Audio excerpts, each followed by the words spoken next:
පිළිගන්න ආදරෙන් පසන් නිවස channel එකට පොන්චි නිහඬියාවක් තිබ්බා එකක් මම අසනීප වුණා අනිත් එක තමයි ලංකාවේ පවතින තත්ත්වෙත් එක්කලා මොන වගේ වීඩියෝස්ද ගේන්නේ කියන එක ගැන පොඩි ඒ කියන්නේ මම පොඩ්ඩක් කන්ෆියුස් වෙලා හිටියා.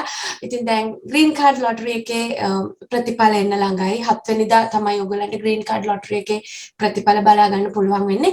ඒ සම්බන්ධයෙන් මම වෙනම වීඩියෝ එකක් අරගෙන එනවා. ඒ කාලේ ඒ කියන්නේ 7 වෙනිදා වෙනකොට. ඉතින් දැන් 7 වෙනිදා ඔයගොල්ලන් බලලා ඔයගොල්ලන් විනර් කෙනෙක් නම් එහෙම එතන ඉඳන් process එක මොකක්ද කියලා කතා කරන්න මම අපේ හර්ෂ මාලිට කතා කරා. ඔයගොල්ලන් දන්නවා ගිය පාර මම එයාත් එක්ක වීඩියෝ එකක් කරා. ඒකත් ග්‍රීන් කාඩ් එක වින් කරලා මෙහාට ආපුවම මෙයාගේ ලයිෆ් එක ගැන. ඉතින් ඒක බැලුවේ නැත්තම් මෙතනින් මම ලින්ක් එක දානවා ඔයගොල්ලන්ට ගිහිල්ලා ඒක බලන්න පුළුවන්. ඉතින් අපේ සම්පත් දායකයා එයාම තමයි මම ඔන්න එයාවත් එකතු කරගෙන ආවා මේ process එක දිගට කොහොමද වෙන්නේ කියන එක කතා කරන්න. ඔයගොල්ලන් අපෙන් අහපු ප්‍රශ්න හැම එකක්ම අද අපි මේ session එකේදී කතා කරනවා. පොඩ්ඩක් දිග වෙයි වීඩියෝ එක. ඔයාට ඒ කියන්නේ DV process එක DV lottery එකේ process එක සම්පූර්ණයෙන්ම දැනගන්න ඕන නම් ආදරෙන් ඉල්ලනවා මේකට හොඳින් අහුම්කම් දෙන්න. මොකද අපි හැම දෙයක්ම අපි දන්න හැම දෙයක්ම අපි මෙතනදී කතා කරනවා. ඉතින් එහෙමනම් ආදරෙන් පිළිගන්නවා හර්ෂමාලිව අවපසන්නස channel එකට. අයුබෝවන්. අයුබෝවන් අපේ. ගොඩක් ස්තුතියි ආරාධනා කරාට. අපි මේ කතා කරමු මේ කොහොමද මේක කියන්නේ ඇප්ලිකේෂන් අපි වින කෙනෙක් කියලා දැනගත්තට පස්සේ කරන්න තියෙන මේ ස්ටෙප්ස් ටික අපි පිළිවෙලට කතා කරමු. මොන හරි ප්‍රශ්න තියෙනවා නම් මේ අකගේ channel එකට දාන්න. එතකොට අපිට ඒකට උත්තර දෙන්න පුළුවන්. ගොඩක් ස්තුතියි මල්ලි. එතකොට අපි දැන් ඔන්න අපි පටන් ගමු මල්ලි. ඔයා DV lottery එකේ ප්‍රතිඵල නිකුත් වුණාට පස්සේ දැන් ගිහිල්ලා බලපුවාම ඔයා විනර් කෙනෙක් කියන එක ඔයා දැනගන්නවා. එතන ඉඳන් අපි කතා කරමු. අපි මේ ඇප්ලයි කරපු සයිට් එකටම ගිහිල්ලා විනර් කෙනෙක් කියලා චෙක් කරගන්නවා. චෙක් කරගත්තාට පස්සේ ඔයා විනර් කෙනෙක් නම් ඔයාට හම්බෙනවා විනර් කෙනෙක් කියලා බේසිකලි පෙන්නනවා මේ සයිට් එකේ. ඒතකොට අපිට ඒකේ කොපි එකක් සේව් කරගන්න පුළුවන් PDF version එකේ කොපි එකක් සේව් කරගන්න පුළුවන්. ඊට පස්සේ එයාලා ඒකේ instructions ටිකක් දීලා තිනවා. links වගේක් දීලා තිනවා. අපිට ඊළඟට අපේ information ටික feed කරන්න එයාලගේ application එකක් දෙනවා. ඒකට කියන්නේ DS260 කියලා. ඒක USCIS website එකේ තියෙන link එකක් දෙන්නේ. ඒ link එක click කරලා ඔයාලගේ information ටික enter කරලා ඔයාලට මේ enter වෙන්න පුළුවන් page එකක් තියෙනවා. ඒ page එකේ ඔයාලගේ family ඔයාලා application එක දාදී තිබ්බ family members ලගේ details ටික පෙන්නනවා. ඔයාලට ඒකට තියෙන්නේ මේ DS260 එක fill කරගෙන යන්න පිළිවෙලට. මල්ලි DS260 එක දැන් fill කරන්න නිශ්චිත කාල සීමාවක් තියෙනවද? DS260 එක fill කරන්න නිශ්චිත කාල සීමාවක් නැහැ. හැබැයි පුළුවන් තරම් ඉක්මනට submit කරන එක තමයි අපේ යුතුයකම. මොකද මේක ඉක්මනට වෙන්න නම් අපේ ඉක්මන තමයි තියෙන්නේ. ඒ කේස් නම් දැන් අපි වින් කරා මම එකක් කියන්න. අපි වින් කරපුවාම වින් කරද්දී already අපිට වින් කරලා නම් අපිට already කේස් නම්බර් එකක් assign වෙලා තියෙනවා. ඒ කියන්නේ Asian the region wise තමයි case numbers assign වෙන්නේ. Asian region එකට case number එකක් ඔයාට already assign වෙලා තමයි ඔයා වින් කරලා තියෙන්නේ. ඒතකොට ඔයාගේ case number එක ඔයා වින් කරපු වෙලේම දැනගන්නවා case number එක එන්නේ financial year එක ඉස්සෙල්ලාම එනවා 2021 මගේ case එකේදී. ඊට පස්සේ AS කියලා capital වලින් තියෙනවා Asian region එක කියන්නේ. ඊට පස්සේ proceeding zeros බිංදු ටිකක් ඉස්සරහට ඇවිල්ලා ඊට පස්සේ ඔයාගේ case number එක තියෙනවා. මගේ එකේදී මට තිබුණේ 15000 plus number එක. මගේ case number එක බැරි වෙලා හරි නිකන් 2000ට අඩු හරි 1000ට අඩු හරි එහෙම number එකක් වුණා නම් මම මගේ application එක දාන්න පුළුවන් තරම් ඉක්මන් වෙන්න ඕනේ. මොකද ඒ කට්ටියට තමයි firstම interviews set වෙන්නේ. below 2000 below 5000 වගේ කට්ටියට. case number එකක් already assign වෙලා තමයි ඔයාට මේ දින හම්බෙන්නේ. හරි. එතකොට මල්ලි DS260 එක fill කරන්න පටන් ගන්නකොට දැන් අපි green card application එකේ නම් යට stretch එන්නත් එක දිගට ඒක ඉවර complete කරන්න ඕනේ. දැන් DS260 එක ඔයා online fill කරද්දි ඔයාට නතර කර යන්න පුළුවන් කියලා කිව්වා නේද? save කර. අපි මේ application එකට අපේ ඕනලක් access තියෙනවා. හැම වෙලේම අපේ information ටික feed කරා login වුණා. අපට අදාළ කියන්නේ අපිට පුළුවන් විදිහට හැම එක්කෙනාගේ information feed කරලා පස්සේ change කරන්නත් පුළුවන්. submit කරනකම් අපිට ඕනම change එකක් කරන්න පුළුවන් කිසිම මේ request එකක් කරන්න නැතුව. submit කරාට පස්සෙත් අපිට කරන්න ක්‍රමයක් තියෙනවා. අපි ඒක ඊට පස්සේ කතා කරමු. එතකන් අපිට ඕන වෙලාවක day by day පැයෙන් පැයට හරි ගිහිල්ලා අපිට අපේ මේක අප්ඩේට් කරන්න පුළුවන්. හැබැයි මුල කාලෙදී දැන් මේක මේක රෂ් එකක් එක්කනේ අපි දැන් යන්නේ. දැන් වින් කරපුවාම විනින් එක බලන්නත් පළවෙනි දවස් ටිකේ අමාරුයි. මොකද සයිට් එකට එන රික්වෙස්ට් ගන්න වැඩි. සර්වර් එක බිසි වෙනවා. එතකොට DS260 එක ෆිල් කරද්දිත් හැම වෙලේම ටයිම් අවුට්ස් එනවා, නෙට්වර්ක් එරර්ස් එනවා. ඒක නිසා මුල කාල ටිකක් අමාරුයි. සාමාන්‍ය මාසයක් විතර ගියාම ඒක ප්‍රශ්නයක් නැහැ. එතකොට ඒකට අදාළ ડોකියුමන්ට්ස් ටික රෙඩි කරගන්නත් තියෙනවා. ඒක නිසා ඉන්ෆර්මේෂන් ටික ෆිල් කරද්දී හරිය සැලකිලිමත් වෙන්න ඕනේ. නම් පුරවන ඒවා, ඇඩ්‍රස්, අපි වර්ක් හිස්ටරි එක, ඒ වගේ දේවල් ෆිල් කරද්දී අපි හැමදේම නෝට් ඩවුන් කරගෙන ඊට පස්සේ ෆීඩ් කරන්න තමයි හොඳ. මොනවද මල්ලි දැන් DS260 එක ඔන්න දැන් ඔයා ෆිල් කරන්න ලෑස්ති වෙන කෙනෙකුට මොනවද ළඟින් තියාගන්න ඕනි ડોකියුමන්ට්ස් කියලා ඔයා කියන්නේ? පාස්පෝර්ට් අනිවාර්යෙන් තියෙන්න ඕන නේ බබාලගේ දේවල් එහෙම. දැන් මගේ කේදී මම පොඩි මගේට උන එක්ස්පීරියන්ස් එක මම කියන්න.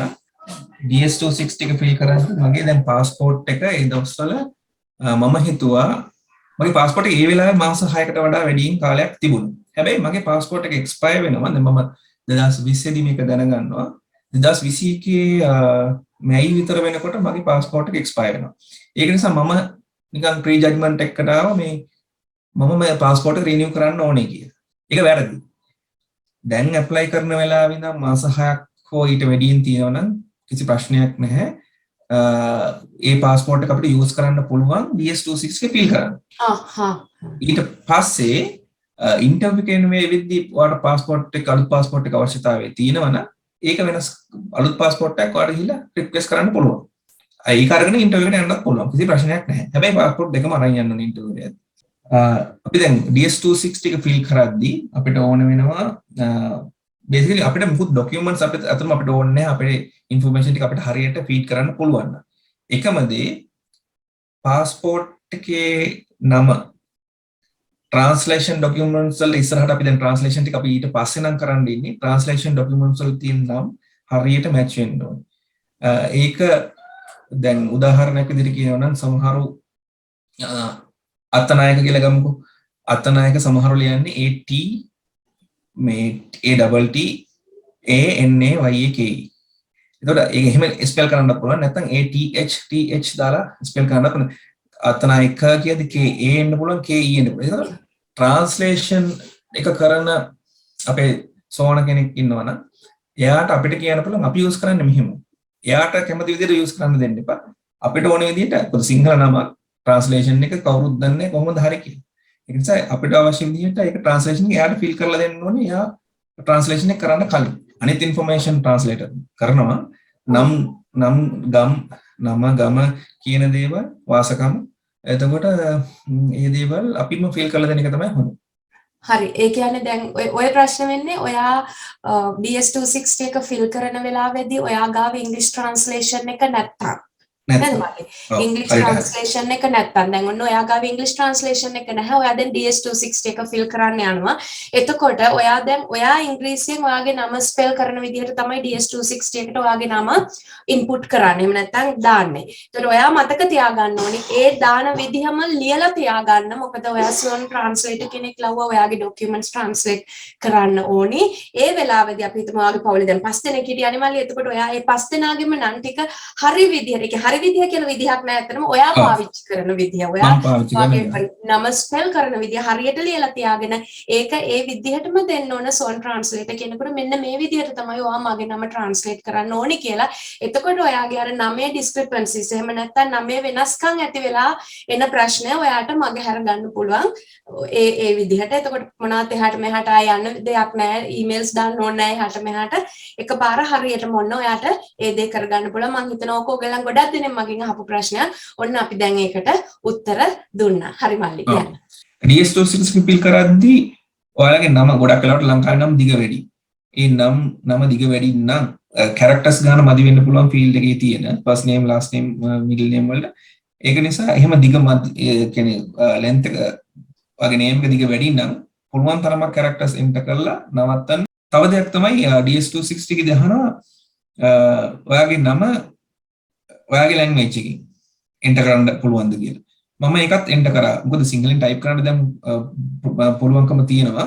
Google එකේ Google Translate එක දැම්මහම නැත්නම් Google input tools වලට ගියාම ඔයාගේ නම ඉංග්‍රීසියෙන් ටයිප් කරලා සිංහලෙන් ටයිප් කරලා එනවා.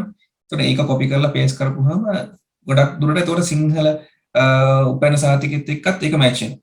එහෙමත් අපිට තව additional information දාන්න පුළුවන්. එතකොට අනිත් දේ තමයි අපි මේ DS260 fill කරන්න ගත්තට පස්සේ ඔකේ තියෙන්නේ අතරම අපි පාවිච්චි කරන දැන් අපේ passport application එකේදී අපිට තියෙන්නේ surname and other names කියලා.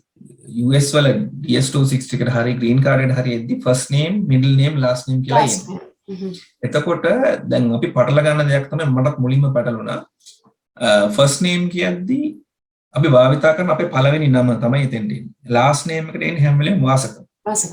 වාසකම. එතකොට දැන් අපි නම් මොකක් හරි කොටස් දෙකක් තියෙනවා නම් දැන් මගේ කෙදි හර්ෂ උදයප්‍රිය තියෙනවා. එතකොට හර්ෂ කියන එක first name එකට දාලා middle name එකට උදයප්‍රිය දාන්නත් පුළුවන්. එතකොට last name එකට අපේ වාසකම දාන්නත් පුළුවන්. එහෙම තමයි දාන්න ඕනේ. හරි විදිහට. සමහරව අපි middle name එකක් නැහැ කියලා හිතලා දිගටම fill කරන අවස්ථාවලුත් තියෙනවා. ඉතින් ඒක වැරදීමකින් තොරව හරියට fill කරගන්න එක වටිනවා. මොකද නැත්තම් මෙහි ඇවිල්ලා ඔයාට එන නම වෙන්නේ ඔයාගේ වාසගම වෙන්න පුළුවන් ඔයාට කතා කරන නම වෙන්නේ. මොකද හැම ડોකියුමන්ට් එකේම වාසගම තමයි ඔයාට ඊට පස්සේ ෆස්ට් නේම් එක විදිහට ඔයා වාසගම දැම්මොත් ඔයාට හැම වෙලේම කතා කරන්නේ ඔයාගේ වාසගම.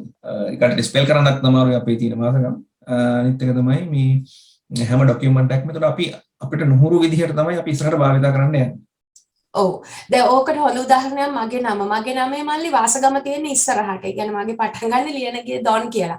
එතකොට දැන් අපි DS260 එක ෆිල් කරද්දී අපි කරේ මගේ නම තියෙන නම දාන්න ෆස්ට් නේම් එක මිඩල් නේම් එක දාලා ලියනගේ ඩොන් මම ඉස්සරහට දැම්මේ නෑ සර්නේම් එක ලාස්ට් නේම් එක විදියට මම නම් දෙකක් දැම්මා. ලියනගේ ඩොන් කියන එක දාලා තමයි කරේ. එතකොට ඒකේ කිසි ප්‍රශ්නයක් වුණේ නැහැ. මම කොතනද ඉද පාවිච්චි කරන්නේ මොකද මගේ නම මට ඕන විදිහටනේ මම පාවිච්චි කරන්නේ. ඉතින් ඒ හින්දා අර සර්නේම් එක හරියට ලාස්ට් නේම් එක වගේ සර්නේම් එක ඉස්සරහ තිබ්බත් ඔයාලට අවස්ථාව තියෙනවා ඒක වගේ ලාස්ට් නේම් එක විදිහට පාවිච්චි කරන්න. මොකද ඇමරිකාවේදී සර්නේම් එකට තමයි අපි ලාස්ට් නේම් එක එහෙම නැත්නම් ෆැමිලි නේම් එක කියලා කියන්නේ. අපි DS260 එක fill කරගන්නවා. DS260 fill කරලා DS260 submit කරන්න හදිසියෙ වෙනවා. මම මොනවාද ඒතකොට passport numbers ඔය ටික ඔක්කොම දාන්න ඕන නේද? තියෙන ඒවා දාන්න. දැන් DS260 කේදී මේ අපෙන් ඉල්ලන්නේ main applicant ගේ විස්තර තමයි වැඩිපුරම අවශ්‍ය වෙන්නේ. එතකොට main applicant ගේ කියන්නේ basic information ටික අපේ නම, උපන් දිනය, උපන් ගම ඒ ටික fill කරනවා. ඊට පස්සේ එයාගේ educational background එක fill කරන්න තියෙනවා. ඊට පස්සේ එයාගේ work history කොහෙද වැඩ කරලා තියෙන්නේ. එතකොට ඒ ටික fill කරන්න ඕනේ. එතකොට නම් මල්ලි work history එක දානකොටත් මම හිතනවා ඔයා වැඩ කරපු හැම එකක්ම හරියට අර timelines ටික දාගෙන හිටියත් timelines ටික හරියටම දාගන්න ඕනේ. මොකද මේ gaps තිබ්බට කමක් නැහැ. ඒ work history එකේ gaps තිබ්බට කමක් නැහැ. time එක කියන්නේ roughly month එකට තිබ්බනම් ඇති. particular date එකට තියෙන්න ඕනේ නැහැ. roughly month එකට තිබ්බනම් මෙන්න මේ දා ඉඳන් මෙදාට මම වැඩ කරනවා. මොකද ඔක සමහර විට අපේ ඉන්ටර්වියු එකේදී අපිට අපෙන් අහන්න පුළුවන්. ඔයා කොයි තැන්වලද වැඩ කරලා තියෙන්නේ. එතකොට අපි ඒතනදී අපේ වැරදීමක් වුණොත් එහෙම ගොඩක් වෙලාවට අහපු අවස්ථා අඩුයි. හැබැයි එහෙම අහන්න chance එකක් තියෙනවා. ඒගොල්ලන්ට හදිසියවත් හිතුනොත් මේ තියෙනවා ඔක්කොම ඇත්තද කියලා වෙරිෆයි කරන්නත් ඒක ඒගොල්ලන්ගේ අතේ තියෙන දෙයක් නේ. මල් ඉන්ටර්විව් එකේදී අපි ඉස්සරහට ඒ ගැනත් ආයෙ කතා කරමු.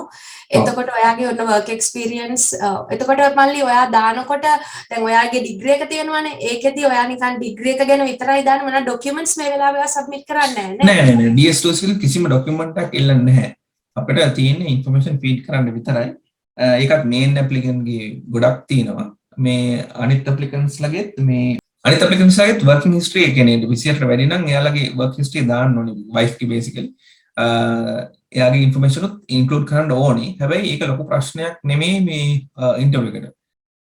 ඒ ටිකත් පිළිවෙල තියෙන එක හොඳයි. සහ මේ අපේ දරුවන්ගේ information feed කරන්න ඕනේ. ඒ කටියට නම් ගොඩක් වෙලාවට තියෙන්නේ birth certificate එකේ තියෙන details ටික enter කරන්න තමයි තියෙන්නේ.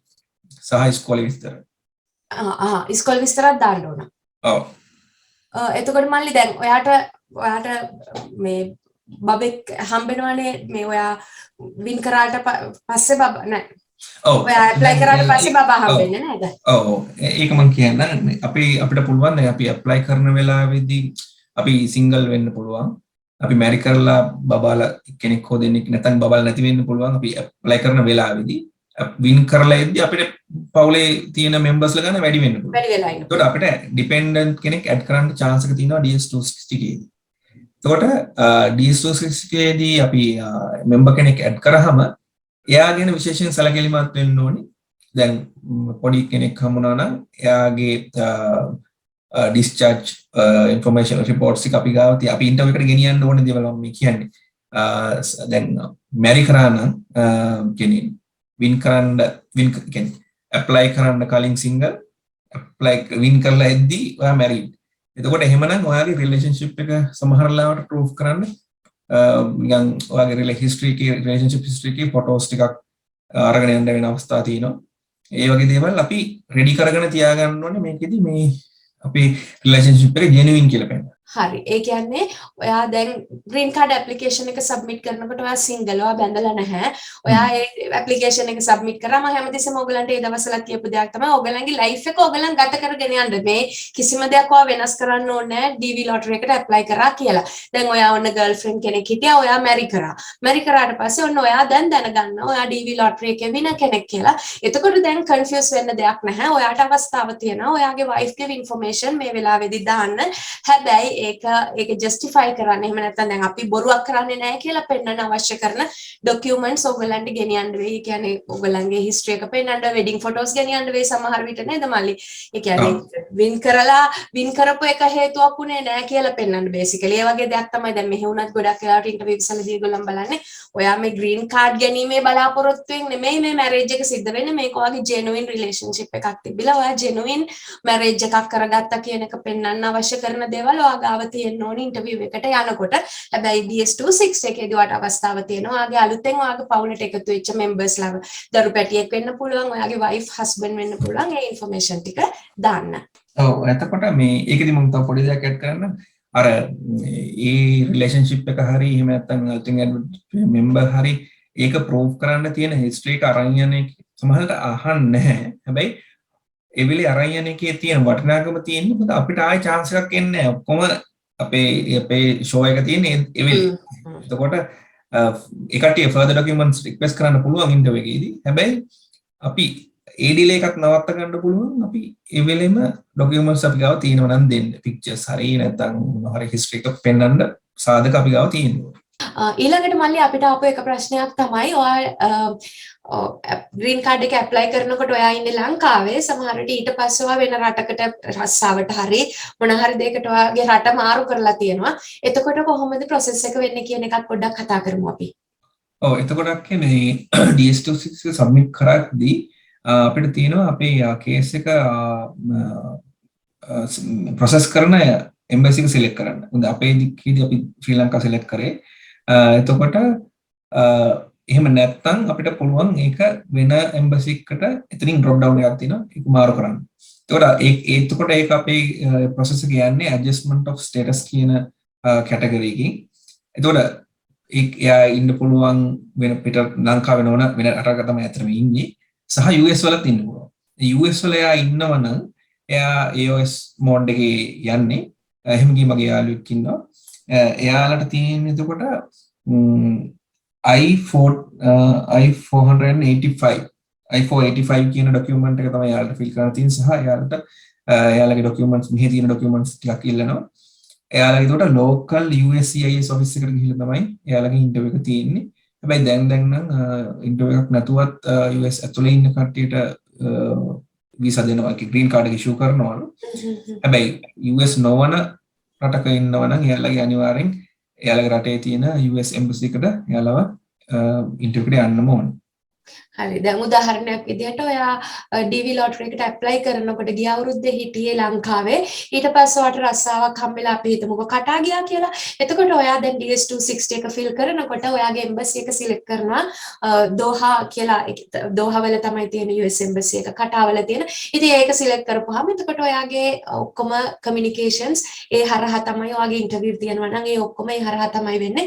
ඉතින් ඒක නිසා බය වෙන්න දෙයක් නැහැ. ඔයා ඉන්න රට වෙනස් වුණා කියලා. ඒකෙන් ඔයාගේ process එකට කිසිම විදිහක බලපෑමක් වෙන්නේ නැහැ. තව දෙයක් තමයි මේ අපි රැකියාවලට පිටරට මේ රැකියාවලට නියුතු වෙලා ඉන්න කට්ටියට මම කියන්නේ police report එක ගාලා දැන් US embassy කියනවා ලංකාවේ අවුරුදු 16න් පස්සේ ලංකාවේ අවුරුද්දකට වඩා වැඩි කාල සීමාවක් ලංකාවෙන් පිට හිටියන එක දිගට මොකද මේ කඩින් කඩ මමත් විදේශගත වෙලා හිටියා. එහෙම නෙමෙයි අවුරුද්දක් එක දිගට විදේශගත වෙලා හිටියා නම් ඒ රටෙන් පොලිස් රිපෝට් එකකුත් ගන්න ඕනේ ඒ කාල සීමාවට. ඒතකොට ඒ කාල සීමාවේ අවුරුද්දක් එක දිගට හිටියා නම් විතරයි ඒක වමනා වෙන්නේ. මොකද මට එහෙම වුණා නැහැ. ඒතකොට ඒ රටවල වලින් පොලිස් රිපෝට් ගද්දිත් අපි ටිකක් කලින් මේ දේවල් කරගන්න ඕනේ. හරි එහෙනම් ඔන්න ඔයාලා අහපු ප්‍රශ්න දෙකකට අපි උත්තර කිව්වා. රට මාරු වුණොත් මොකද වෙන්නේ සහ ඉන්න හැම රටකම පදිංචි වෙලා හිටපු හැම රටකම පොලිස් රිපෝට් ඕනද කියලා ඔයගොල්ලන් මගෙන් අහුවා. එතකොට ඔව් ඕනි. හැබැයි ඒ අවුරුද්දකට වඩා වැඩි කාලයක් ඔයා යම්කිසි රටක හිටියා නම් විතරයි. ඔයා මාසයක් දෙකක් ඉඳලා අපහු ලංකාවට ගියා නම් අවශ්‍ය වෙන්නේ නැහැ. එතකොට මේ පොලිස් ක්ලියරන්ස් ගන්නකොටත් ටිකක් කලින් මේ දේවල් කරගන්න. මොකද නැත්තම් ඔයාගේ ප්‍රොසෙස් එක පරක් වෙන්න පුළුවන් වෙන නිසා. තව පොඩි දෙයක් මම මතක් කරන්නම්. තව එක සිනාරියක් මට මතක් වුණා. ඔගේ ඉන්ටර්විව් එකට මම යන වෙලාවෙදි මට තව යාළුවෙක් හම්බුණා. එයා DS260 එක ෆිල් කරද්දිත් ලංකාවේ ඉඳලා තියෙන්නේ. එයාගේ හයර් এডুকেෂන් වලට එයා ගිහිල්ලා තිනවා මේ UK වලට ගිහිල්ලා හිටියා. DS260 එක ෆිල් කරාට පස්සේ. එතකොට ඊට පස්සේ එයා රික්වෙස්ට් කරාට එයාගේ ඉන්ටර්විව් එම්බසි එක වෙනස් කරලා දෙන්න කියලා මේක එයාට chance එකක් හම්බුන්නේ නැහැ.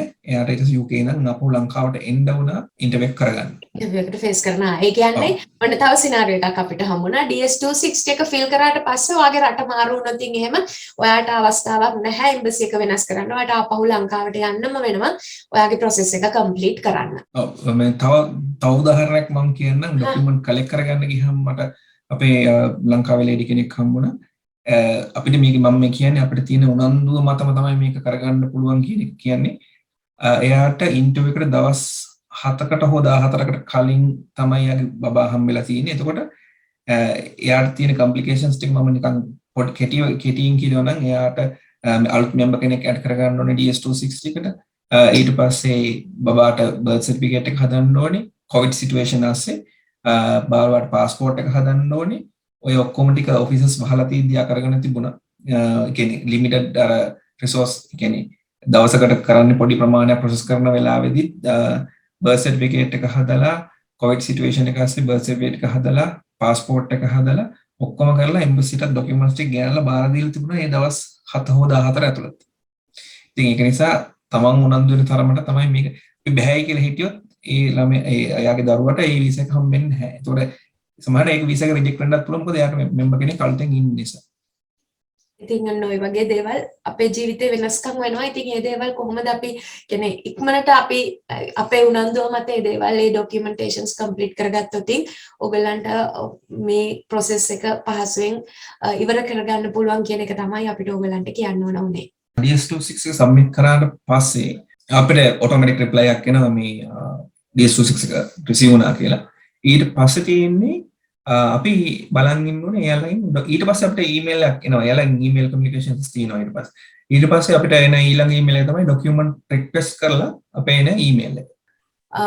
DS260 එකේදී මල්ලි ඔයාට US ඇඩ්‍රස් එකක් ඕන කරනවා නේද? ස්පොන්සර් නෙමෙයි ඇඩ්‍රස් එකක් දෙන්න ඕන වෙනවා DS260 එක ෆිල් කරනකොට. ඔව් ඒකේදී අපි මෙහෙමයි අපිට දැන් US ඇඩ්‍රස් එකක් අපිට මේ ඕන වෙනවා. මොකද අපේ ග්‍රීන් කාඩ් එක ප්‍රොසෙස් වුණාම ඩිලිවර් කරන ඇඩ්‍රස් එක. එතකොට ගොඩක් වෙලාවට අපි ගාවට අපිට US ඇඩ්‍රස් එකක් ඕනේ වෙන්නේ එක්ක අපි ගිහිල්ලා පදිංචි වෙන ස්ථානේ එහෙම නැත්නම් මම නම් යූස් කරේ ස්පොන්සර්ගේ ඇඩ්‍රස් එක. මොකද මේ වෙන යන්න කියලා ID hack ප්‍රදේශයක් තිබුණ නැති නිසා ස්පොන්සර්ගේ ඇඩ්‍රස් එකම යූස් කරන්න පුළුවන්. ඒ ඇඩ්‍රස් එක අපිට පස්සේ චේන්ජ් කරගන්න හැකියාවක් තියෙනවා. DS260 එකේ ෆිල් කරාට අපි මහර ඉනිෂියල් ඇඩ්‍රස් එකක් දාලා අපිට පස්සේ වෙනස් කරගන්න හැකියාවක් තියෙනවා. ඒ ඇඩ්‍රස් එක ග්‍රීන් කාඩ් එකේ මෙන්න මේ ඇඩ්‍රස් එක ඩිලිවර් කරන්න කියලා පස්සේ අපිට ඕල්ටර් කරන්න පුළුවන්. ඒ ඇඩ්‍රස් එක ඉතින් එහෙමයි. අපි දැන් වින් කරා කියන පමණින්ම අපි හිර වෙන එක තැනක් තමයි ගොඩක් වෙලාවට ඒෂියන් කන්ට්‍රීස් අපිට ඉල්ලනවා ස්පොන්සර් කෙනෙක්. ෆයිනෑන්ෂියලි බෑක් කරන්න පුළුවන් ස්පොන්සර් කෙනෙක් ඉල්ලනවා. එහෙම කෙනෙක් අපි හොයාගත යුතුමයි. එහෙම කෙනෙක් නැහැ කියන්නේ ලොකු ප්‍රශ්නයක්. ඔව් එහෙම කෙනෙක් නැත්තම් ඔයාට ග්‍රීන් කාඩ් එක වින් කරත් USA වලට එන්න අවස්ථාවක් නැහැ. දැන් ඕගොල්ලෝ මගෙන් නිතරම අහන දෙයක් තමයි අයියෝ මට නෑ. එහෙම නෑ කියන තැනින් පටන් ගන්න එපා. දැම්මම පටන් ගන්න කවුරු හරි කෙනෙක් හොයාගන්න. මුලින්ම ඔයාට ඕන කරනවා ඇඩ්‍රස් එකක්. ඉතින් කවුරු හරි යාළුවෙක් මෙහෙ ඉන්නවනම් යාළුවෙක්ගේ යාළුවෙක් හරි ඇඩ්‍රස් එකක් දෙන්න කවුරුත් සාමාන්‍යයෙන් බැහැයි කියන්නේ නැහැ. මොකද එයා කිසිම රෙස්පොන්සිබිලිටි එකක් ගන්නෙ නැහැ ඔයාගේ. එයාට ඔයාගේ ડોකියුමන්ට්ස් එයාගේ ගෙදරට එවන්න තමයි මුලින් ඔයාට ඇඩ්‍රස් එක ඕන වෙන්නේ. කොහොම නමුත් ස්පොන්සර් ස්පොන්සර් කෙනෙක්ගේ අවශ්‍යතාවයක් එනවා ඔයාගේ ඉදිරියට process එක යනකොට. ඉතින් ඒ ස්පොන්සර් හොයාගන්නේ ඔයාගේ යාළුවෙක් මාර්ගයෙන් දන්න කෙනෙක් මාර්ගයෙන් තමයි කරන්න ඕනේ. එහෙම නැත්නම් ඔයා දැන් තව මම දැක්ක මගේ කමෙන්ට්ස් ගොඩාක් ඔක ගැන අහලා තියෙනවා. ඒ වගේම කරන්න පුළුවන් තව දෙයක් අපි දන්න දෙයක් තමයි ලංකාවේ මෙහෙ තියෙනවා ගොඩක් ටෙම්පල්ස් එහෙම නැත්නම් පන්සල් තියෙනවා. ඉතින් ලංකාවේ පන්සල් වලට කතා කරලා ඒ හාමුදුරුවෝ හරහත් ගොඩක් ස්පොන්සර්ස්ලා හොයාගත්තු අය ඉන්නවා. ඉතින් දැන් ඒකත් ආයේ කාටවත් කතා කර අහන්න එපා නේ පන්සලේ නම්බර එක දෙන්න එහෙම කියලා. මොකද මේ ග්‍රීන් කාඩ් process එකේදී ඔයාගේ අතේ තමයි ලොකු වගකීමක් තියෙන්නේ. කිසිම කෙනෙක්ගෙන් ඩිපෙන්ඩ් වෙන්න එපා. ඔයා දැනගන්න ඕන ඔයා ගිහින් ඔක්කොම හොයාගන්න. Google එකට යන්න. Google search කරලා බලන්න ශ්‍රී ලංකන් temples in California ඒ වගේ ඔයා යන ස්ටේට් එකට අනුව බලලා ඔයාට contact numbers හොයාගෙන කතා කරන්න පුළුවන්. ගොඩක් වෙලාවට මොකද ස්වාමීන් වහන්සේලාට දායකයෝ ඉන්නවා. ඉතින් ඒගොල්ලන් හරහත් ඔයගලන්ට උදව්වක් ගන්න පුළුවන්. ඒ වගේම ඉතින් තව කියන්නේ ඔය groups වලට join වෙලා Facebook එක හරහා ඔයාට හොයාගන්න අවස්ථාව තියෙනවා. මල්ලි ඔයාට මොනවද තව වැඩි කරන්න තියෙනවද ඒකට? ඔය එතනදී මේ ස්පොන්සර් කෙනෙක් හොයාගන්න දැන් ඉස්සෙල්ලාම තමයි අපි DS26 අපි මේ ලොටරි එක වින් කරාට පස්සේ ෆෝරම්ස් ටිකක් තියෙනවා ෆෝරම් එකක් දෙකක් තියෙනවා මම මේ ෆෝරම්ස් වල ලින්ක් කත් එක ෂෙයා කරන්න ඩිස්ක්‍රිප්ෂන් එකේ දාන්න ඒ සයිට්ස් වලින් අපිට ඉන්ෆර්මේෂන් ගන්න පුළුවන් තව Facebook group එකක් ගැන අපි ගිය පහුගිය වීඩියෝ එකේ කතා කරා ඒ අපිම හදාගන්න group එකක් එතකොට මොකක් හරි ඔය ගොඩක් වෙලාවට ෆෝරම්ස් වලට ගියාම අපි ගාව Facebook group එකක් ඉන්නවා මෙහෙමයි කියලා ඉන්ෆර්මේෂන් තියෙනවා. ඒතර එයාලට පර්සනල් මෙසේජ් එකක් දාලා අපිට අහන්න පුළුවන් මොකද්ද group එක මාවත් ඇඩ් කරගන්න කියලා. එහෙම නැත්නම් Facebook එකේ Messenger වල හරි සර්ච් කරලා බලන්න දැන් ඉස්සරහට යන කට්ටියගේ winning group එක 2023 ශ්‍රී ලංකන් winners DV winners 2023 එහෙම නිකන් combination දාලා බලන්න ගොඩක් වෙලාවට හම්බෙන්න පුළුවන්. ඒ group එකට join වෙන්න ඕන නම් admin request එකක් දැම්මහම join වෙන්න පුළුවන්. ඊට පස්සේ ගොඩක් දැන් ස්පොන්සර් කෙනෙක් හොයාගන්න බැරි නම් අපේ අවුරුද්දෙදිත් එහෙම ප්‍රශ්න තිබුණා. එතකොට අපේ group එකේ ඉන්න අඳුරන කට්ටියකින් සමහර contacts හොයාගෙන සමහර ස්පොන්සර්ස් හොයලා දුන්නා. සමහරුන්ට එහෙමත් හොයාගන්න බැරි අවස්ථාවලදී සල්ලි ගෙවලා හොයාගන්න මෙහෙමත් තියෙනවා. ඒක reliable source එකක් කරහ වෙන්න ඕන. අන්න ඒකයි. ඔව් කියන එක ඒ වගේ දේවල් අපි encourage කරන්නේ නැහැ. ඉතින් අවස්ථා තියෙනවා. මොකද අපිට කියන්න බෑනේ සල්ලි අරගෙන කෙනෙක් මොකුත් නොකර ඉන්නත් පුළුවන්. ඒකින්ද පොඩ්ඩක් කල්පනාවෙන් ඔයාලා මේ වගේ දේවල් වලට යනවා නම් ඒවා අපි කියන්නේ ඔයගලන්ට ඒවා කරන්න කියලා කියන්නේ නැහැ. උනාට දැන් ඔයගලන් නිතරම අහන ප්‍රශ්නට ওই වගේ අවස්ථා තියෙනවා කියන එක ගැන තමයි කියන්නේ. හැබැයි හොඳම දේ තමයි විශ්වාසවන්ත කෙනෙක් මාර්ගෙන් මේ වගේ දේවල් කරගන්න එක. ඔව් එතකොට දැන් එහෙම මොන හරි සල්ලි මුදල්මය ගනුදෙනුවක් එතනට සම්බන්ධ වෙනවා නම් අපිට පුළුවන් අර ඒ රිසෝස් එක හොයලා දුන්නේ කෙනාගේ මාර්ගයෙන් ඒ ගනුදෙනු ටික කරන්න. එතකොට එයා බැඳීමකට ලක් කරනව නෙමෙයි අර විශ්වාසය ගොඩනගා ගන්නවා එයා හරහා. එතකොට එයා අපිට එක ડોකියුමන්ට් එකක් එයාගෙන් ඕනේ. එයාගේ ටැක්ස් රිටර්න් එක. එතකොට ඒක very confidential document එකක්. ඒක ෂෙයා කරගන්න මිනිස්සු කැමති වෙනවා කියන එක ඇත්තටම ලොකු දෙයක් මෙහි මේ මොකද ඒකේ ඔක්කොම ඉන්ෆර්මේෂන් ටික තියෙනවා. ඒක නිසා මල්ලි දැන් ඒකෙදි මල්ලි මම නම් මේ දැන් මම ස්පොන්සර් කරනකොට මම කරේ මම කෙලින්ම ඒක යවි US embassy එකට මම මගේ ඒ අදාළ දැන් මම ස්පොන්සර් කරපු කෙනාගේ අතට මගේ ડોකියුමන්ට්ස් මොකුත්ම මම යවුවේ නැහැ. මම ඔක්කොම යවුවේ මේ ඉතින් ඒක නිසා එහෙමත් ඔයගලන්ට කියන්න පුළුවන්. මට මොකුත් අතට එපා. ඔයා කෙලින්ම ඔෆිස් එකට යවන්න කියලා. එතකොට කවදාවත් මගේ ඉන්ෆර්මේෂන් මම අනිත් කෙනත් එක්ක ෂෙයා කරන්නේ. ඒක හරි කොන්ෆිඩෙන්ෂල් විදියටම තියෙනවා. මොකද මෙහි අපේ SSN නම්බර් එක එහෙම යනවා එළියට යනවා කියන්නේ හරි ඒක ලොකු දෙයක් නේ මල්ලි. ඒක නිසා මම පොඩ්ඩක්වත් කැමති වුණා එළියට ඒක දෙන්න. කෙලින්ම ඔයගලන්ට කියන්න පුළුවන් ස්පොන්සර් කෙනෙක් හමුනොත් මට ඔයාගේ ડોකියුමන්ට්ස් මොකුත් එපා. ඔයා කෙලින්ම එතෙන්ට යවන්න කියලා. ඔව් අර එකම දේ අර මුදල්මය ගනුදෙනුවකදී අර එහෙම මම කිව්වේ නැත්තේ අපිට මෙහෙම ඇග්‍රී වෙන්න පුළුවන් අපි ඉන්ටර්විව් එකට ගියාට පස්සේ අපි අඳුරගත්ත කෙනා හරහා මුදල් ලබා දෙනවා කියන එක අපිට කියන්න පුළුවන්. හැබැයි ඉතින් ඉන්ටර්විව් එකට ගිහලා රිජෙක්ට් වුණොත් ඉතින් ඔයාව එයාට මුදල් නොදී ඉන්න වැඩ කරන්න ඒක කරන්න පෙළඹෙන්න එපා. මේ කොහොම හරි ડોකියුමන්ට් එක කෙලින්ම එම්බසිට එවන්න පුළුවන් ක්‍රමයක් තියෙනවා අක කිව්වා වගේ. අපිට ලංකාවේදී අපි US එන්න කලින් අපිට එවන ડોකියුමන්ට් එකේ බරපතලකම අපිට තේරෙන්නේ නැහැ. ඒක මොකද මම දැක්ක දෙයක්. හැබැයි ඒකේ විශ්වාසය රකින්න අපි බැඳිලා ඉන්නවා. මොකද ඒක එළියට දාන්න එපා කිසිම වෙලාවක. ඒක දානවා කියන්නේ ඉස්සරහදී ලංකාවේ ස්පොන්සර් කෙනෙක් හොයාගන්න බැරි වී වලට එහෙම කේසස් එළියට ගියොත් තමන්ට එවන ඩොකියුමන්ට් එක තමන්ට විශ්වාසයක් තියෙන කෙනෙක් එයාගේ පර්සනල් ඩොකියුමන්ටේෂන් එකක් එවන්නේ ඒක කිසිම වෙලෙදකින් එළියට දාන්න හොඳ නැති නිසා. ඒක තමන් confidentially print out එකක් හරි මොකක් හරි අරගෙන ඉන්ටර්විව් එකට යනවා හැරෙන්න වෙන කිසි දෙයක් ඒකට කරන්න එපා. ඔව් මොකද දැන් අපි ලංකාවේ හිතන්නේ මේක මේ මොනවද මේ ටැක්ස් ඩොකියුමන්ට් එකක්නේ.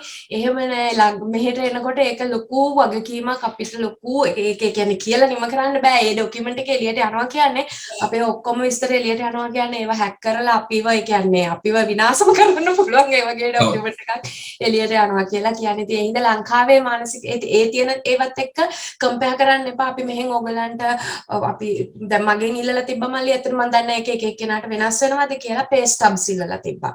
මගේ මේ ලාස්ට් පේ ස්ටබ්ස් ටික එවන්න කියලා. ඉතින් ඒ වගේ දෙයක් එළියට යනවා කියන්නේ දැන් ලංකාවේ පේ ස්ටබ් එකක් එළියට යනවා වගේ නෙමෙයි අපේ එකක් මෙහෙ එළියට යනවා කියන්නේ ඒක හරි ලොකු දෙයක්. ඉතින් ඒකින්ද ඒ වගේ දේවල් හරි කල්පනාවෙන් ඒ කියන්නේ අර ගෞරවයෙන් රෙස්පෙක්ට්ෆුල් විදිහට ඔයගලන්ට දෙන ඒ ස්පොන්සර් උපරිම ගෞරවයක් එයාට උපරිම ඒ කියන්නේ සාධාරණයක් කරන්න එයා ඔයාව ස්පොන්සර් කරනවට සල්ලි දීලා හරි කවුරු හරි හොයාගත්තත් ස්ටිල් මතක තියාගන්න ඒක ලොකු වගකීමක් එයා ගන්න. ඉතින් ඒක නිසා ඒ ගෞරවය දෙන්න. මොකද ලංකාවේ අපි අතින් වෙන ලොකු මිස්ටේක් එකක් තමයි ඒක. ඉතින් එහෙම නැතිනම් අර හර්ෂමල්ලි කිව්වා වගේ ඉදිරියේ යන කෙනෙකුටවත් කවුරුත් ස්පොන්සර් කරන්න කැමති වෙන්නේ නැති වෙයි අපි මේ වගේ දේවල් මිස්යූස් කරුවොත් එහෙම. මල්ලි දැන් ඔන්න ඔයා DS260 එක සබ්මිට් කරා. එතන ඉඳන් ඔයා ලෑස්ති කරගන්න ඕනි ඩොකියුමන්ට්ස් ටික ගැන අපි කතා කරමු. එතනින් පස්සේ ඊළඟට ඔයාට ඊමේල් එකක් එනවා KCC එකකින් ඩොකියුමන්ට් රික්වෙස්ට් කරනවා.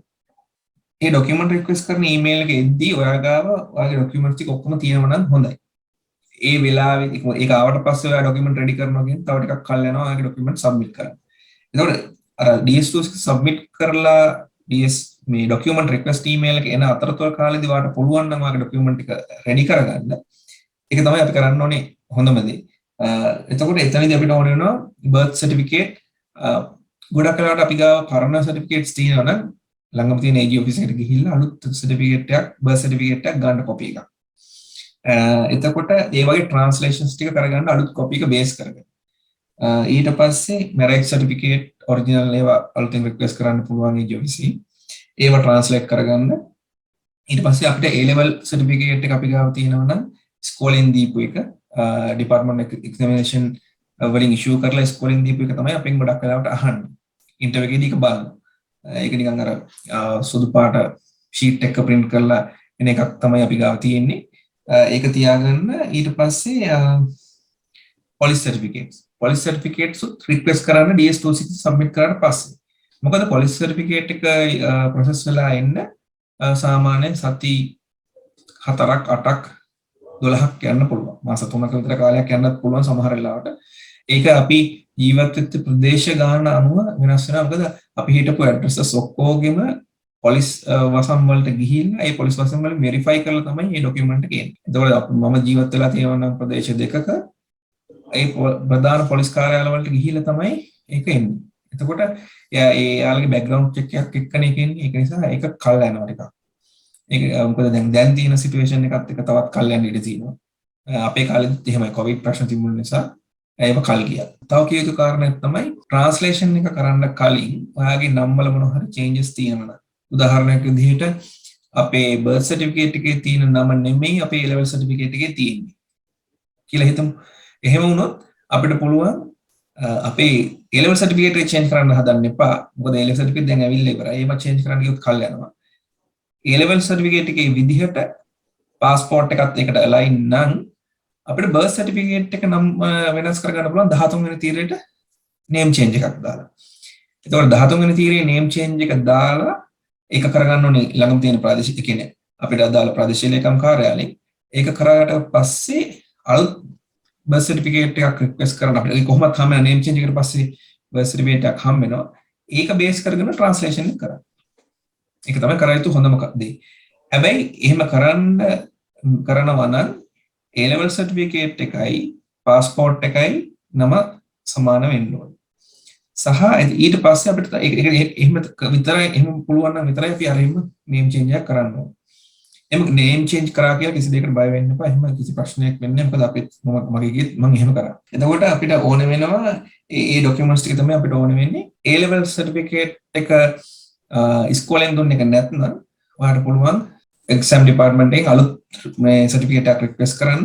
ඒක කොහෙවත් ෆොරින් මිනිස්ට්‍රියවත් ඇටච් කරන්න ඕනේ නැහැ. ඒක ඔයාලට පර්සනල් කොපි එකක් විදිහට ගෙදරට ගෙන්න ගත්තට කමක් නැහැ. ඔක්කොම පොලිස් රිපෝට් එක සහ A level certificate එක ඔන්ලයින් රික්වෙස්ට් කරන්න පුළුවන්. අපිත් එහෙම තමයි කරේ. දැන් මල්ලි ඔන්න DS260 එක ඔයා දැම්මා. ඊට පස්සේ ඔයා ඔන්න දැන් අපි කතා කරා අවශ්‍ය කරන ડોකියුමන්ට්ස් මොනවද කියලා. දැන් ඔන්න ඔයා ડોකියුමන්ට්ස් ටික ලෑස්ති කරගෙන ඉන්නවා. ඊළඟට ඔයාට ඊමේල් එකක් එනවා ડોකියුමන්ට්ස් ටික සබ්මිට් කරන්න කියලා. මං හරිද? ඔව්. දැන් DS260 සබ්මිට් කරාට පස්සේ ඔයාලට ඇක්නොලෙජ්මන්ට් එකක් එනවා රිසීව්ඩ් කියලා. ඊට පස්සේ ඒ ටික යාලා ප්‍රොසෙස් කරාට පස්සේ ડોකියුමන්ට් රික්වෙස්ට් කරලා ඊමේල් එක එනවා. ඒකට අපි අපේ ડોකියුමන්ට්ස් ටික ඔක්කොම ඒ තියෙන මම කලින් කිව්ව ડોකියුමන්ට්ස් ටික ඔක්කොම ස්කෑන් කරලා PDFs විදිහට යවන්න ඕනේ එයාලට එක ඇටැච්මන්ට් එකක් විදිහට. ඒ කියන්නේ එකම ඊමේල් එකේ යවන්න ඕනේ. ඊමේල් එකට ඉන්ක්ලූඩ් කරන්න බැරි නම් ඊමේල්ස් දෙකකට යවන්න කියලා තමයි එයාලා කියන්නේ.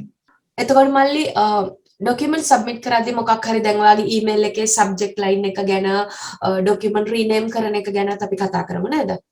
ඔව්. ඊට කලින් පොඩි දෙයක් මතක් කරගන්න. DS260 එක සබ්මිට් කරාට පස්සේ ඔයාලට මොන හරි චේන්ජස් කරගන්න ඕන නම් සබ්මිට් කරාට පස්සේ මම කියන්නේ මම කිව්වනේ DS260 සබ්මිට් කරන්න කලින් ඕන තරම් අපිට එඩිට් කරන්න පුළුවන්. සබ්මිට් කරාට පස්සේ ඔයාලගේ ප්‍රොෆයිල් එක ලොක් වෙනවා. ඇප්ලිකේෂන් එක ලොක් වෙනවා. එතකොට අපිට KCC එකට ඊමේල් එකක් දාලා රික්වෙස්ට් කරන්න පුළුවන් මේක අන්ලොක් කරලා දෙන්න මගේ චේන්ජස් වගේක් තියෙනවා කරන්න. මොන වගේ චේන්ජස් ගැනද මල්ලි අපි කතා කරන්නේ? නමක චේන්ජ් එකක්, නමක අකුරක් වැරදිලා තියෙන්න පුළුවන්. නැත්නම් අපි වැඩ කරපු ආයතනයක පිළිවෙල වෙනස් වෙලා තියෙන්න පුළුවන්. එහෙම නැත්නම් මොනවා හරි චේන්ජ් එකක්. අකුරක දෙකක වෙනසක් වුණත් කමක් නැහැ. ඒකට කියලා අන්ලොක් කරගෙන ඒක ආයෙ සබ්මිට් කරන්න පුළුවන්. ඒ අන්ලොක් කරන්න සීමාවක් තියෙනවද? මොන හරි ඒගොල්ලන් දීලා තියෙනවද අපිට ඇටෙම්ස් කියලා? දෙතුන් පාරක් අන්ලොක් කරපු කට්ටිය හිටියා. හැබැයි මම ඒක ලිමිට් එකක් ගැන නම් දන්නේ නැහැ. අනිත් එක තමයි DS260 සබ්මිට් කරන්න හදිස්සි වෙන්න එපා. දවස් දෙක තුනක් ගන්න. ෆිල් කරලා ඉවරලා ඒ ෆිල් කරපු එකේ print outs ටිකක් ගන්න. නැත්නම් PDFs ටිකක් ගන්න. අරගෙන දෙන්නෙක් විතර වෙරිෆයි කරන්න. දැන් මගේ කේස් එකේදී මමයි මගේ වයිෆ් දෙන්නම එක්කෙනෙක් බලනවා එයාට අහු වෙන්නේ නැතිව සමහරට අනිත් එක්කෙනාට අහු වෙනවා. ඒතකොට සබ්මිට් කරන්න කලින් අපි ගාව මෙහිම print out එකක් ගත්තා නම් තමයි හොඳ. කරලා වගේ නේද? ඔව්. ඊට පස්සේ ඒවා highlight කර මොනවා හරි තියෙනවා නම් රතු පෑනින් මාක් කරලා කපලා කොටලා ඒක විනාශ කරලා සබ්මිට් කරන. ඊට පස්සේ මේ changes ටික apply කරලා තමයි සබ්මිට් කරන්න. සබ්මිට් කරන හදිස්සි වෙන්න එපා. දවස් 3-4ක් සතියක් දෙකක් ගන්න. ඔව් husband and wife එකතු වෙලා මේක හොඳට හරියටම ડોකියුමන්ට් එක දාන්න. අනිත් එක හැම වෙලේම හිතුමනාපේ ටයිප් කරන්න එපා. ડોකියුමන්ට් එකක් ළඟට අරගෙන සයිඩ් එකෙන් තියාගෙන ඒක Word ડોකියුමන්ට් එකකට දාලා Word ડોකියුමන්ට් එකේ ටයිප් කරලා copy paste කරන එක තමයි හොඳ. ඔව් එතකොට ඔයාගේ ස්පෙලිං මිස්ටේක් එකක් තිබ්බත් හැමදේම Word එකේදී ඔයාට අහු වෙනවා. ඉතින් ඒක නිසා පොඩ්ඩක් ඒ කියන්නේ ඔයාට ඒක ගැන ලොකු අවබෝධයක් නැත්තම් දන්න කෙනෙක් එක්ක ඒක කරලා ටයිම් ගන්න. ඒක තමයි දැන් මල්ලිත් කිව්වේ ටයිම් අරගෙන කරන්න හදිස්සි නම් වෙන්න එපා. මොකද බොරුවට හදිස්සි වෙලා ආය අන්ලොක් කරනවට වඩා හොඳයි ඔයාට හරි දේ එකපාර දාන්න පුළුවන් නම් chance එකක් තියෙනවා තමයි අන්ලොක් කරන්න. ඊට පස්සේ ආයෙ ඔයාලට ඊමේල් දාන්න ඕනේ වගේ තියෙනවා. ඉතින් හැබැයි අපිට කියන්න ඕනේ ඔයාගේ මොන හරි වැරද්දක් තියෙනවා නම් ඒක DS260 එක සබ්මිට් කරාට පස්සෙත් ඔයාට නිවැරදි කර ගැනීමේ අවස්ථාව තියෙනවා. එතකොට මල්ලි තවත් පුංචි දෙයක් අපි වෙරිෆයි කරගෙන යමු. අපි හිතමුකෝ ඔයා DS260 එක ෆිල් කරන වෙලාවේ ඔයාගේ પાස්පෝර්ට් එක එක්ස්පයර් වෙලා නැත්නම් තව ටික කාලයක් තියෙනවා නම් එක්ස්පයර් වෙන්න ඔයාට අලුත් પાස්පෝර්ට් එකක් රික්වෙස්ට් කරන්න ඕනේද DS260 එක ෆිල් කරන්න? ඇත්තටම නැහැ. මොකද මගේ කේස් එකේදී මම DS260 ෆිල් කරන්න කලින් මම මේ ඕක හිතලා පාස්පෝර්ට් එක රික්වෙස්ට් කරා. ඒක නිසා මගේ DS260 එක ෆිල් කරන්න කල් ගියා. එහෙම කල යුතු නැහැ. මොකද අපි DV ලොටරි එක ඇප්ලයි කරන වෙලාවේදී අපි කියනවා අපිට පාස්පෝර්ට් එකක් තියෙනවා ඒක unexpired කියලා. ඒතකොට ඒක DS260 ෆිල් කරන වෙලාවේදී එක්ස්පයර් නැත්තම් කිසි ප්‍රශ්නයක් නැහැ. මාස 3කින් එක්ස්පයර් වෙන්න පුළුවන්. ඒක නිසා ඒක යූස් කරන්න. ඒක සබ්මිට් කරලා ඔයා අලුත් පාස්පෝර්ට් එකකට රික්වෙස්ට් එකක් කරන්න. ඔව් මොකද ට්‍රැවල් කරන්න පටන් ගන්න නේද? ට්‍රැවල් කරන්න පටන් ගද්දී දැන් මගේ එකේදී මම DS260 සබ්මිට් කරා. ඊට පස්සේ ඊළඟ ස්ටෙප් එක ඩොකියුමන්ට් රික්වෙස්ට් කරලා ඊමේල් එකක් එනවා. ඩොකියුමන්ට් රික්වෙස්ට් කරලා එන ඊමේල් එකේ මට ජස්ටිෆිකේෂන් එකක් දාන්න ඕන මම ලෙටර් එකක් ටයිප් කරලා දාන්න ඕන මම ඇයි පාස්පෝර්ට් එක අලුත් කරේ කියන එක. එයාලා මගෙන් අහලා තිබුණා.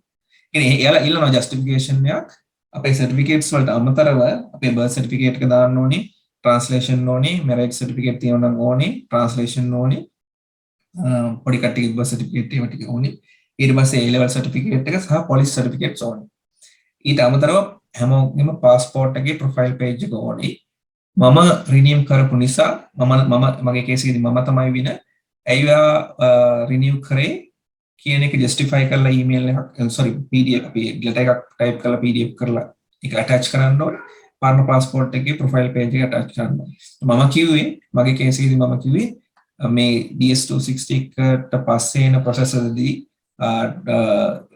මට පාස්පෝර්ට් එකේ එක්ස්පයරි එක ප්‍රශ්නයක් වෙයි කියලා හිතලා මම මේක අලුතෙන් රික්වෙස්ට් කරා කියන එක තමයි මම කිව්වේ. ලොකු දෙයක් නැහැ. ඒක අවශ්‍ය දෙයක් නෙමෙයි. ඒක ඩිලේ වුණා ඔයාගේ ප්‍රොසෙස් එකේ. මගේ කේදී DS260 සබ්මිට් කරන්න මම පරක් වුණා. ඔව් හරි. ඉතින් ඒක නිසා මම හිතනවා ඔයගලන් අහපු ප්‍රශ්නයක් ඒකත් මගෙන්. ඉතින් ඒකටත් ඔන්න අපි උත්තර දුන්නා. මල්ලි දැන් ඔයාගෙන් ඩොකියුමන්ට් රික්වෙස්ට් කරලා එන ඊමේල් එකේදී ඔයා ස්කෑන් ඩොකියුමන්ට්ස් යවන්න කියලා කිව්වා. එතනදී මොනවා හරි අපි ෆලෝ කරන්න ඕනේ. ඒ කියන්නේ ඊමේල් එකේ සබ්ජෙක්ට් ලයින් එක ඩොකියුමන්ට්ස් අපි සේව් කරන නේමින් කන්වෙන්ෂන් එකක් මොකක් හරි තියෙනවා නම් ඒකත් පොඩ්ඩක් කියන්න මල්ලි. ඔව් එතනදී මේ ඩොකියුමන්ට් සබ්මිෂන් ඩොකියුමන්ට් රික්වෙස්ට් කරලා ඊමේල් එකේදී යාලා කියලා තියෙන ගයිඩ්ලයින්ස් වගේ දීලා තියෙනවා. සහ මේ අපි එතනදී තවත් ඔය බ්ලොග්ස් වලින් හොයාගත්ත දෙයක් තමයි කොහොමද කේස් නම්බර් එක තමයි සබ්ජෙක්ට් ලයින් එකට යන්නේ වෙන මුකුත් ඉන්ෆර්මේෂන් දාන්න අවශ්‍ය නැහැ. කේස් එක සබ්ජෙක්ට් ලයින් එකට කේස් නම්බර් එක දැම්මා. අනිත් ඩොකියුමන්ට් එක DSRවත් අවශ්‍ය නැහැ ඇටච් කරන්න කියලා කියන ඩොකියුමන්ට්ස් ටික. ඒක ඩොකියුමන්ට්ස් ටික අපි ස්කෑන් කරලා එන කොපීස් මේ PDFs ටිකේ අපි නේමින් කන්වෙන්ෂන් එක අපි ෆලෝ කරා කේස් නම්බර් එක අන්ඩර්ස්කෝර් එකක් ෆුල් නේම් එකත් අපි නිකන් අන්ඩර්ස්කෝර් ගියා මොකද දැන් හර්ෂ උදයප්‍රිය කියලා තියෙනවා නම් හර්ෂ අන්ඩර්ස්කෝර් උදයප්‍රිය අන්ඩර්ස්කෝර් ඊට පස්සේ මොකද්ද මේ ෆයිල් ටයිප් එක බර්ත් සර්ටිෆිකේට් කියලා දැම්මා. බර්ත් සර්ටිෆිකේට් එකේ ට්‍රාන්ස්ලේෂන් එක බර්ත් අන්ඩර්ස්කෝර් සර්ටිෆිකේට් අන්ඩර්ස්කෝර් ට්‍රාන්ස්ලේෂන්. ඒ වගේ නේමින් කන්වෙන්ෂන් එක ගියාම හරීම පැහැදිලි මේ අපි මොකද්ද මේ අපේ ඩොකියුමන්ට් එක කියලා. ඒ ටික ඇටච් කරා. ඒ ටික එක ඊමේල් එකට ඇටච් කරන්න බැරි නම් ඊමේල් දෙකකින් අපිට යවන්න පුළුවන්. ගොඩක් වෙලාවට PDF එකක් ස්කෑන් කරලා සේව් කරද්දී ඒකේ ක්වොලිටි එක ටිකක් අඩුවෙන් සේව් කරගත්තා නම් ඔක්කොම එක ඊමේල් එකට ඇටච් කරලා යවන්න පුළුවන්. හැබැයි ඒක රීඩබල් වෙන්න ඕනේ.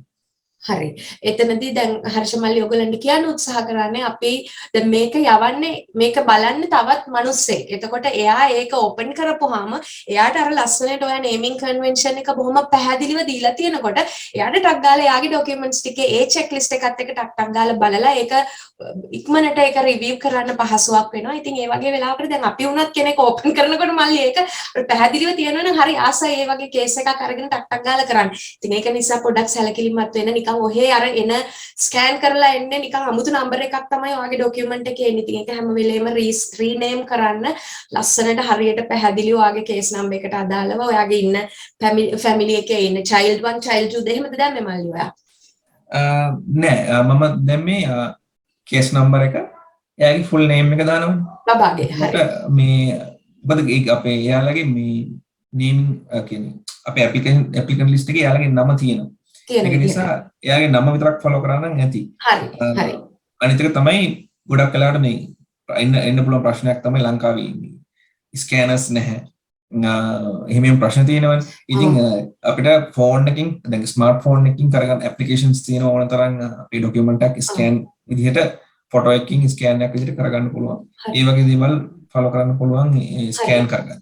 හරි. ඔය ටෙක් සේවි නැත්නම් එහෙම නැත්නම් ඔයා ගොඩක් ඒ ගැන දන්නේ නැත්නම් ඔය පොඩි ළමයෙකුට කතා කරලා අහන්න තරුණ දරුවෝ ඕන තරම් ඔයා ගැන දන්නවා. ඉතින් ඒ විදිහට හරි අර පිළිවෙලට හැමදේම කරන්න. එතකොට අර ඔයාගේ ડોකියුමන්ට්ස් ටික ගියාම ඒගොල්ලන්ට ඒක බලන්න හරි පහසුයි. බලන්න පහසු වෙනවා කියන්නේ process එකත් ඉක්මන් වෙනවා කියන එකම තමයි. එක පැත්තකින් බලපුවා. මොකද මේ අපි ගනුදෙනු කරන්නේ human එහෙම නැත්නම් මිනිස්සුත් එක්කලා. ඉතින් ඒගොල්ලන්ගේ life එක පහසු කරන්න මොකද අපි කතා කරන්නේ අපිට එක case එකක් වුණාට ඒගොල්ලන්ට cases ගොඩාක් එනවා දවසකට. ඉතින් ඒක නිසා ඒක ගැන පොඩ්ඩක් සැලකිලිමත් වෙන්න කියන එක තමයි අපිට මෙතනදී ඔයාලට කියන්න ඕන. ඔව් අනිත් එක තමයි දැන් අපේ ගෙදර අපේ කේස් එකේදී family members ලා හතර දෙනෙක් හරි දෙන්නෙක් හරි ඉන්නවනම් අපේ document එක rename කරලා තියෙනකොට එයාලට ලේසි මේ කාගේ document එකද මම නැත්නම් open කරලාම බලන්න ඕනේ.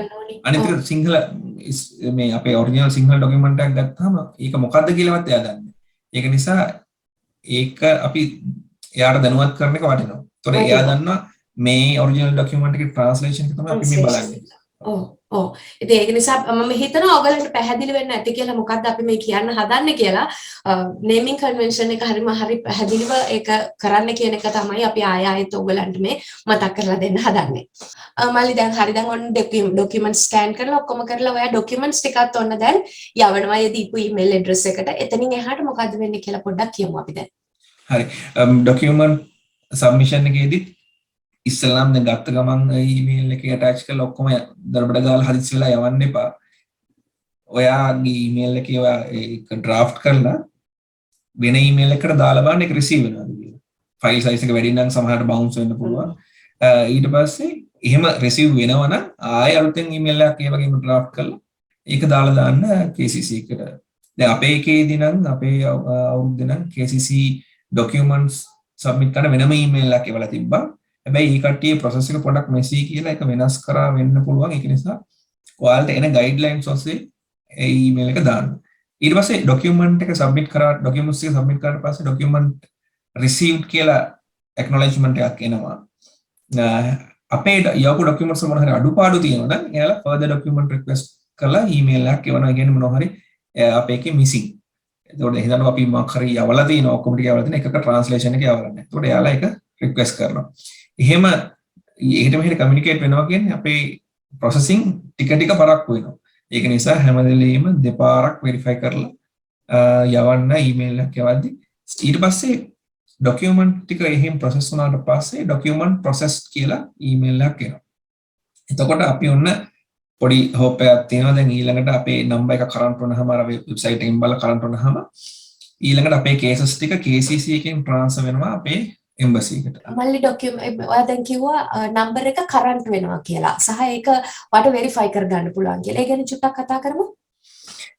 ඔව් ඒ නම්බර් එක කරන්ට් වෙනවා කියලා කියන්නේ KCC එකෙන් මම හිතා KCC එකෙන් decide කරනවා embassy wise ඒ කියන්නේ region wise basically මේ මාසෙදී process කරන්න පුළුවන් interviews ප්‍රමාණය මෙන්න මේ නම්බර් එක වෙනකම් process කරන්න කියලා ගයිඩ්ලයින් එකක් දෙනවා එම්බසිස් වලට. හරි දැන් අපි හිතමු මේ මුලම මාසවල අපි දකිනවා කරන්ට් වෙච්ච නම්බර් එක අපේ කේස් නම්බර්ස් බේස් කරගෙන මේ යන්නේ. මේක පොඩක් තේරුම් ගන්න සමහරට අමාරුයි. නම්බර් එක කරන්ට් 2000 කියමු නිකන් 2000 කරන්ට් වුණා කියලා. එතකොට අපේ කේස් නම්බර් එක දැන් මගේ කේස් එකේදී 15000 ප්ලස් තිබුණේ. එතකොට මට chance එකක් නැහැ ඒ පළවෙනි මාසෙදී. 2000 කේස් නම්බර් එක 2000 අඩු කට්ටියට තමයි ඊළඟ next immediate interviews ටික schedule වෙන්නේ කියන එක තමයි indication එකක් දෙන්නේ. එතකොට 2000 නම්බර් එකක් කරන්ට් වුණා කියලා කියන්නේ. එතකොට ඒ වෙනකොට අපි DS260 එක submit කරලා document submit කරලා ඔක්කොම ටික කරලා ඉක්මනට අපේ process එක යනවා. මොකද අපිට priority එක දෙනවා. කරන්ට් වෙච්ච නම්බර් වලට අනිවාර්යෙන් priority එක දෙනවා KCC එකකින්. දීලා අපේ ඒවා ටික ඔක්කොම ඉවර කරලා අපේ කේස් ට්‍රාන්ස්ෆර් කරනවා කොළඹ වලට. ඒ කරන්ට් වෙනවා කියලා කියන්නේ අපිට ඉන්ටර්විව් ෂෙඩියුල් කරන්න තියෙන chance එක දැන් හරි. ඒක බලා ගන්න අපිට දාන්න පුළුවන් link එක නේ මම. අපි link එක දාමු. ඔව්. හරි දැන් ඔන්න ඔයා දැන් බලාගෙන ඉන්නවා ඔයාගේ නම්බර් එක කරන්ට් වෙනවා. එතනින් පස්සේ දැන් මොකද්ද වෙන්නේ මල්ලි? ඊට පස්සේ cases එකකින් ඔය cases අපේ cases එක ට්‍රාන්ස්ෆර් වෙනවා කන්සිල් කොළඹ embassy එකට. ඒත් අපි දන්නේ මොකද්ද back end එකේ වෙන්නේ කියලා. ඔව්. ඊට පස්සේ කන්සිල් කොළඹ තමයි decide කරන්නේ අපේ ශ්‍රී ලංකා embassy තමයි decide කරන්නේ මගේ ඉන්ටර්විව් එක schedule කරන්නේ කවක්ද කියන. ඒක එහෙම මේ කරන්ට් වුණා කියලා අපි ඊමේල් මේ බවුන්ස් කරලා වැඩක් නැහැ මේ embassy එකට.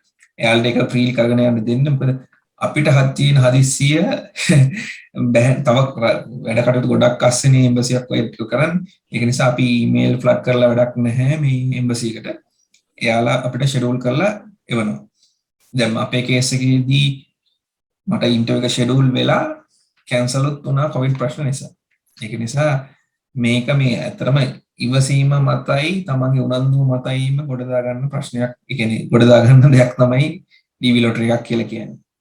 ඒකයි මම කිව්වේ මුලින් අපි කලින් වීඩියෝෙත් කතා කරාකේ ඩීවී ලොටරි එක රැන්ඩම්ලි වින් කරා කියලා අපිට මේක හම්බෙන්නේ නැහැ. ඊට පස්සේ තමයි ප්‍රොසෙස් එක තියෙන්නේ.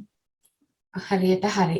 ඊට පස්සේ මල්ලි අපි දැන් ඔයාට ගෙනියන්න එතෙන්ට තව ගෙනියන්න ඕන කරන ડોකියුමන්ට්ස් මොනවාද? මම කියන්නේ මෙඩිකල් ඒ වගේ දේවල් ගැනත් ඒ යන වියදම් ගැනත් පොඩ්ඩක් කතා කරගෙන යමු අපි. හරි.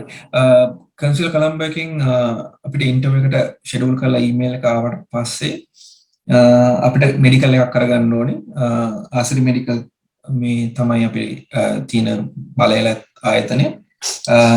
එතනට කතා කරලා ඉන්ටර්වියු එක අපිට මෙහෙම ෂෙඩියුල් වෙලා තිනවා.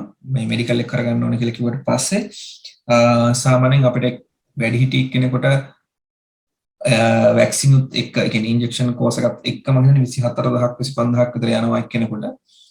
පොඩි කෙනෙකුට සාමාන්‍යයෙන් 17000ක් 18000ක් විතර යනවා. දැන් charges කොහොමද දන්නේ නැහැ. රටේ තියෙන තත්ත්වෙත් එක්ක මේ ඔය වගේ මුදල් ප්‍රමාණයක් යනවා අපිට නිකරුණේ. ඒ කියන්නේ අපිට හම්බුණා නැතා ඒක කරගන්න ඕන. ඒ ටික කරගන්නම ඕනේ. එතකොට ඒ ටික කරගන්න ඕනේ. එතකොට අපි ඉන්ටර්වියු එකේ ඩේට් එක කවද්ද කියලා අහනවා මේ ආසිරි මෙඩිකල් එකේ. එතකොට ඒ ඩේට් එක අනුව තමයි යාලා අපිට ස්ලොට් එකක් දෙන්නේ. ගිහිල්ලා අපිට ඒක කරගෙන මෙඩිකල් එක අපිට බාර දෙන්නේ නැහැ. සෝරි අපිට බාර දෙනවා. ආසිරි මෙඩිකල් එකේ අපිට බාර දෙනවා. ඒක ඕපන් කරන්න එපා. ඒක අරගෙන එම්බසි එකට යන්නයි තියෙන්නේ ඉන්ටර්වියු එකට. අපේ දැන් සමහර වෙලාවට අපිට ඉන්ටර්වියු එක ෂෙඩියුල් වෙලා ළඟ දවසක එනවා මෙඩිකල් එක කරගන්න වෙලාව මදි.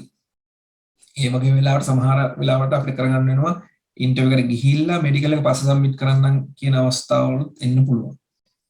හරි. ඒ කියන්නේ එතකොට ඉන්ටර්වියු එක රීස්කෙඩියුල් කරනවා වෙනුවට ඔයා ඉන්ටර්වියු එකට අර තියෙන ડોකියුමන්ට්ස් ටික අරගෙන යනවා.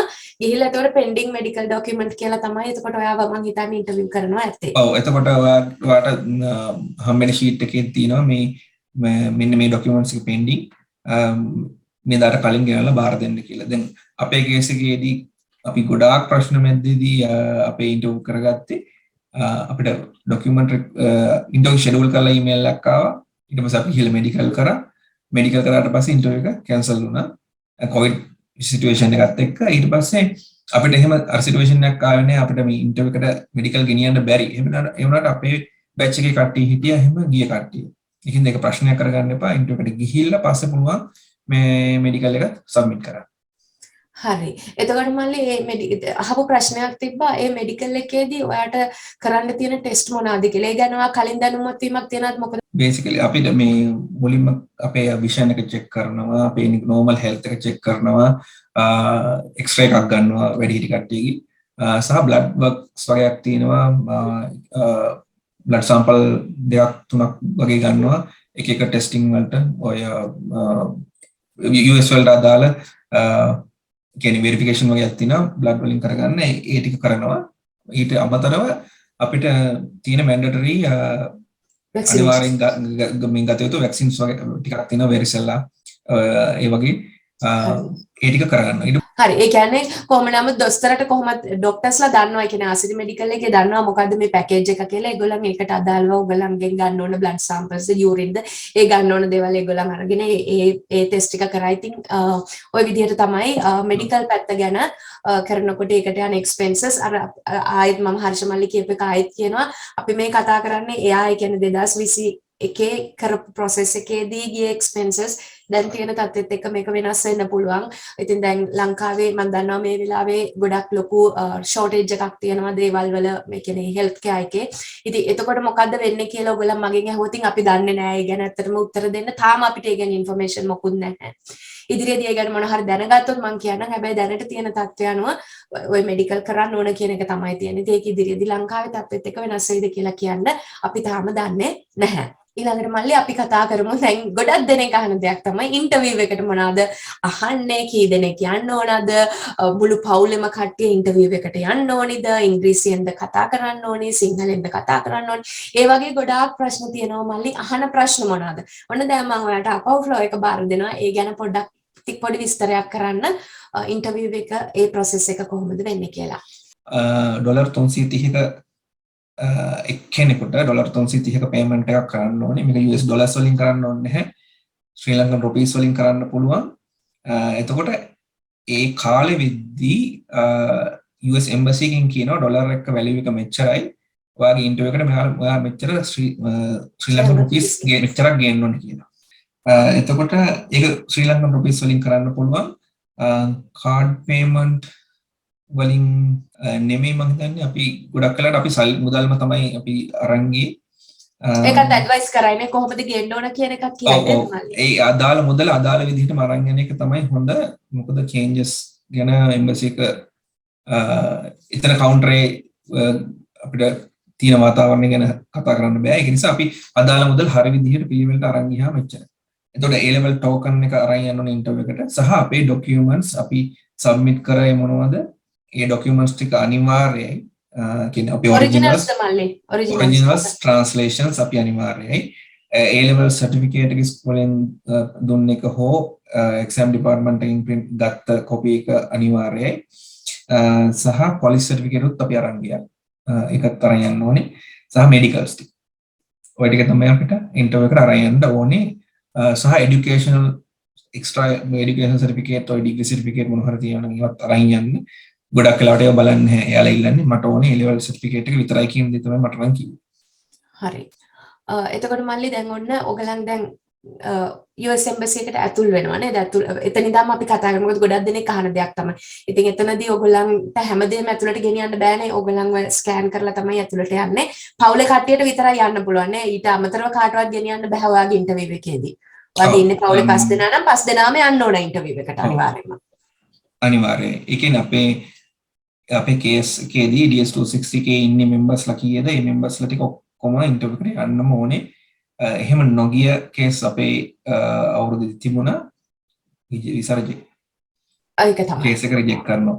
එතකොට කිසිම හේතුවක් නිසා එයාලා එකට එක්ස්කියුස් එකක් දෙන්නේ නැහැ කියන දේ තමයි මට නම් දැනුනේ. ඔව්.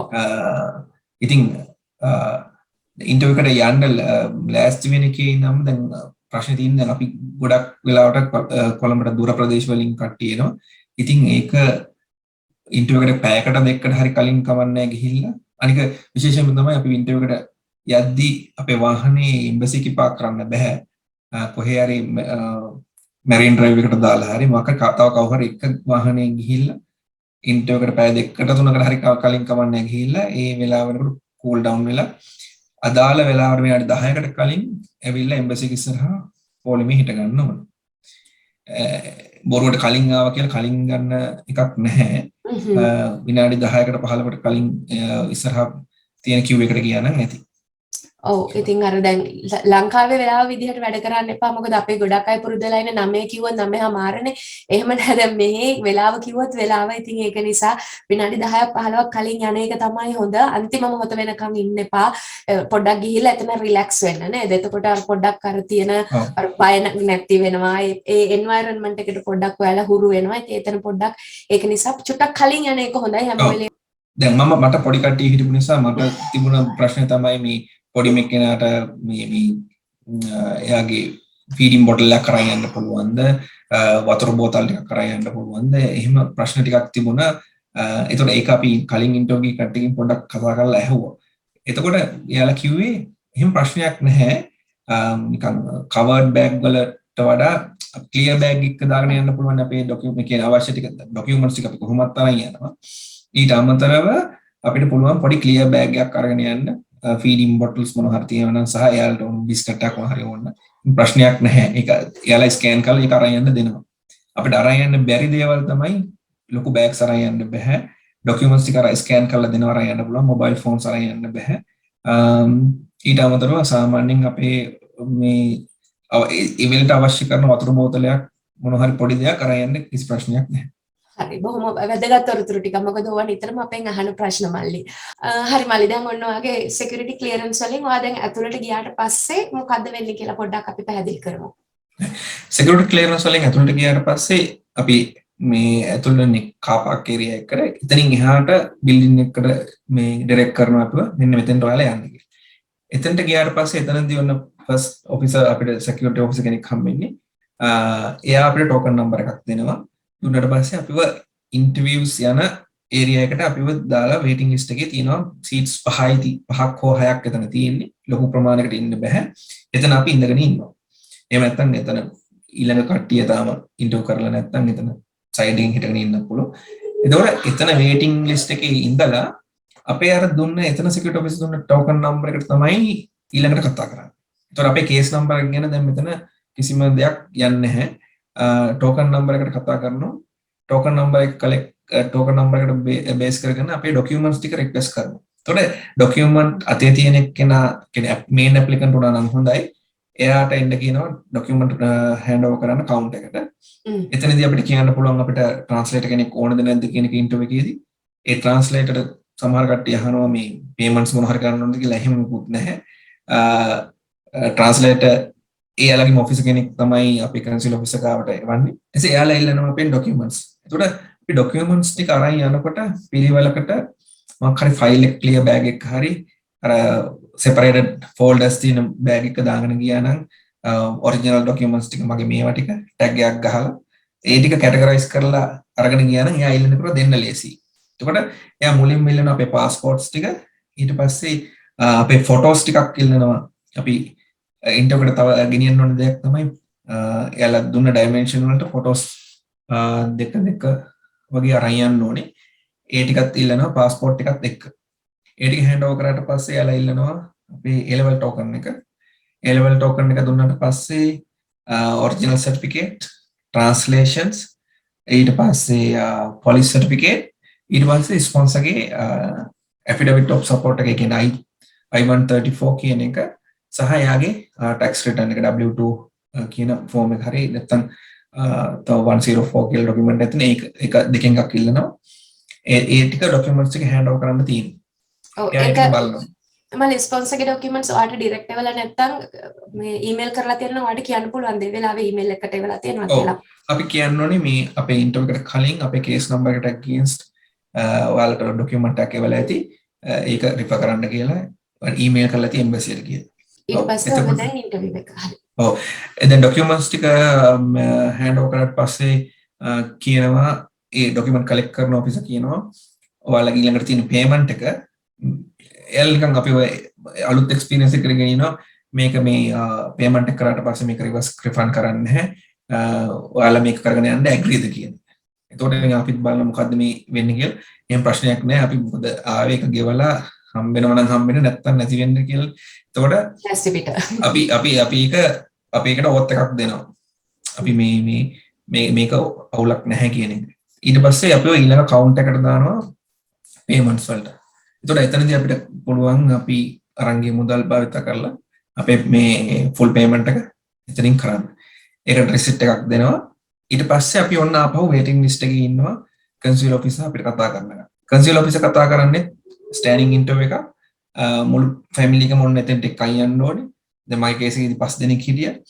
එතකොට consul officer කියන්නේ නිකන් මේ අපේ නිකන් අර අපිට තියෙන්නේ නිකන් ඉන්ටර්වියු එකක් කිව්වහම නිකන්ሄන නිකන් භයංකර මේ අත්දැකීමක් නේ මේ වෙන්නේ. එහෙම නෑ අර එයත් නිකන් කැෂුවල් ඇඳගත් ඔෆිසර් කෙනෙක් මට හම්බුනේ. අපිත් ගිහිල්ලා නිකන් හිටගත්තා. මගේ ෆැමිලි එක දැකලා ඔයාට ලොකු පවුලක් ඉන්නවා කියලා. එයා ඉන්ටර්වියු එක පැත්තකින් තියලා මගේ පොඩි කෙනෙක් එක්ක නිකන් chat එකක් දාගෙන හිටියා මේ විනාඩි 5ක් විතර. ඉතින් එතනින්ම අපි cool down. ඊට පස්සේ මේ එයා බේසික් ඉන්ෆර්මේෂන් ටිකක් අහනවා මේ ඔයා මොකද්ද කරන්නේ? ඔයාගේ ස්පොන්සර් මොකද්ද කරන්නේ කියලා ගැහුවා. ස්පොන්සර්ගේ ඩීටේල්ස් හරියට මතක තියාගෙන ඉන්න එක වැදගත්. මොකද සමහර ඩෑගේ නම අහනවා, එයාගේ සිටි එක අහනවා. එයා කරන්නේ මොකද්ද කියන එක අහනවා. ඔයා මොකද්ද ජීවත් වෙන්න මේ කරන්නේ කියලා මගෙන් ඇහුවා. සහ මගේ පොඩි කෙනෙක්ගෙන් ඇහුවා මේ පිටපස්සෙන් හිටගෙන ඉන්න ඔයාගේ අම්මද කියලා. ඒතකොට එයා ඉංග්‍රීසි වලින් අහන්නේ. ඒතකොට මම මගේ පොඩි කෙනාට කියලා දුන්න මේ අහන්නේ මේ ඊට පස්සේ මගේ අම්මා දින්නේ කියන එක කියලා. එතකොට පුතා ඔව් කිව්වා. මොකද ඉංග්‍රීසි පුළුවන් වුණා බැරි වුණා සමහරවිට එයා කතා කරන දේවල් තේරෙන්නේ නැහැ. ඇක්සන්ට් එක පොඩ්ඩක් ඔව් ඇක්සන්ට් එක ප්‍රශ්න නිසා ඒක නිසා මේ එහෙම පොඩි වෙරිෆිකේෂන් ටිකක් ගත්ත ඇරෙන්න මේ වෙන කිසි දෙයක් කරේ නැහැ. එතනින්ම මගේ ඉන්ටර්වියු එක ඉවරයි. ඉතින් විනාඩි එයා මට කතා කරේ විනාඩි 3ක වගේ කාලයක්. බොහොම සරල ඉන්ටර්වියු එකක්. එතනින්ම ඒ ඉන්ටර්වියු එක ඉවරයි. ඊට පස්සේ අපිට ෂීට් එකක් දෙනවා. temporarily approved කියන එක. එතනදිම දැනගන්නවා ඔයාගේ කේස් එක ඇප්‍රූව්ද නැද්ද කියලා නේද මල්ලි? ඔව් ඒ කියන්නේ මේ ෂීට් එකක් දෙනවා yellow sheet එකක් A4 sheet එකක් මේ එයාලා මොන හරි තියෙනවා නම් අපිට දැනුවත් කරන්න. එහෙම නැත්නම් මේක මේ temporary processing වගේ කියලා ડોකියුමන්ට් එකක් තමයි දෙන්නේ. හරි. එතකොට දැන් ඔන්න ඕගලන් හැමතිස්සෙම කියන්නේ මේක බය වෙන්න දෙයක් නෙමෙයි. ඒක තමයි අපිට කියන්න ඕනේ. මේක දැන් ওই ජොබ් ඉන්ටර්විව් එකක් වගේ ස්ටෑන්ඩඩ් ක්වෙස්චන්ස් ටිකක් තියාගෙන එහෙම අහන එකක් නෙමෙයි. අවස්ථාවට අනුව තමයි ගොඩක් වෙලාවට ඔයාගේ පවුලේ තත්ත්වේ ඒ වගේ බලලා ඒ ඔෆිස් ඔයාව වෙරිෆයි කරගන්න පොඩි ප්‍රශ්න ටිකක් අහන එකක් තමයි උතන වෙන්නේ. එහෙම නැතුව මේක අහනවා කියලා ස්ටෑන්ඩඩ් ක්වෙස්චන් එකක් ඇත්තටම නෑ. දැන් මම කතා කරපු ගොඩක් දෙනෙක් කියපු දෙයක් තමයි ඉතින් හර්ෂ මල්ලිත් ඒකම තමයි කියන්නේ. බය වෙන්න දෙයක් නෑ. හිටගෙන තමයි ඉන්ටර්විව් එක තියෙන්නේ. වාඩි වෙලා එහෙම නෑ. විනාඩි 3ක් වගේ කිව්වනේ නේ හර්ෂ මල්ලිත් එක්ක කතා කරේ. ඉතින් ඒ වගේ එහෙම ඇත්තටම බය වෙන්න එපා කියන එක තමයි අපිට කියන්න බොහොම කැෂුවල් ඉන්ටර්විව් එකක් කියන්නේ. නිකන් ඔයා කවුද කියලා බලා ගන්නවා. ඒ වගේ දෙයක් තමයි එතනදී වෙන්නේ. ඔව් අන්න ඒකයි මේ ඉන්ටර්විව් එක තමයි ලෝකේ තියෙන ලේසිම ඉන්ටර්විව් එක. ඒ කියන්නේ මේ තමන්ගේ නමයි මේ නිකන් අපේ ඇත්ත විස්තර ටිකක් හරිද කියලා බලන එකක් විතරයි. අපි බොරුවක් කියන්නේ නැත්නම් ඉතින් අපිට කියන්න දින අපි දන්න දේවල් ටිකක්. අපි ඉපදුනේ කොහෙද කියලා බැරි වෙලා හරි අහුවොත් ඒක දන්නවනේ. එහෙම නැත්නම් අපේ ස්පොන්සර්ගේ ඩීටේල්ස් තමයි වැරදුනොත් වැරදෙන්නේ මොකද අලුත් නිසා ඒක පොඩ්ඩක් මතක තියන් ගියා නම් එයාගේ ප්‍රොෆෙෂන් එක කොහෙද ඉන්නේ සිටි එක සහ එයා මොකද්ද කරන්නේ එතකොට අයියා මෙහි US යන්නේ කියලා වගේ නිකන් අහුවොත් ඒ වගේ දේවල් නම් මම හිතන්නේ ඇහුවෙන්නේ නැහැ අපේ කට්ටියගේ මම එහෙ ගිහිල්ලා කරන්නේ මොකක්ද කියන එක මට ඇහුවා. මම කිව්වා මගේ ජොබ් එකම තමයි මම කරන්නේ කියලා. ඒ ප්‍රශ්න මගෙනුත් ඇහුවා මලි. මම කියන්නේ අවුරුදු 10කට කලින් මට හොඳට මතකයි මොකද්ද මගේ බලාපොරොත්තුව මම මොකද්ද එහෙ ගිහිල්ලා කරන්න බලාපොරොත්තු වෙන රැකියාව කියන එක ගැන පොඩ්ඩක් ඇහුවා මට ඒක මතකයි. ඔව්. ඉතින් ඕක තමයි මේකේ තියෙන සරලම ඉන්ටර්වයුව එකක්. මේ කියනවා නම් පොඩිම කියනවා නම් අපිට මේක නිකන් එන්ඩ US කියලා දීපු chance එකක් එච්චරයි. එතනදී ඒක නම් ෆේල් කරන්න කියලා එහෙම එකක් නෑ. ඉතින් unless ඔයා මොන හරි වැරදි information දීලා තිබ්බොත් ඉතින් ඒ වගේ එකක් අහුනොත් වගේ තමයි. නැත්තම් ඉතින් ගොඩාක් වෙලාවට දෙයියන්ගේ පිටින් හරියනවා කියන එක තමයි දැන් මමත් අහලා තියෙන්නේ. ඒක නිසා අපි අවංකව හැමදේම කෙරුවොත් වරදින්න විදිහක් නෑ ඉතින් එතනදී.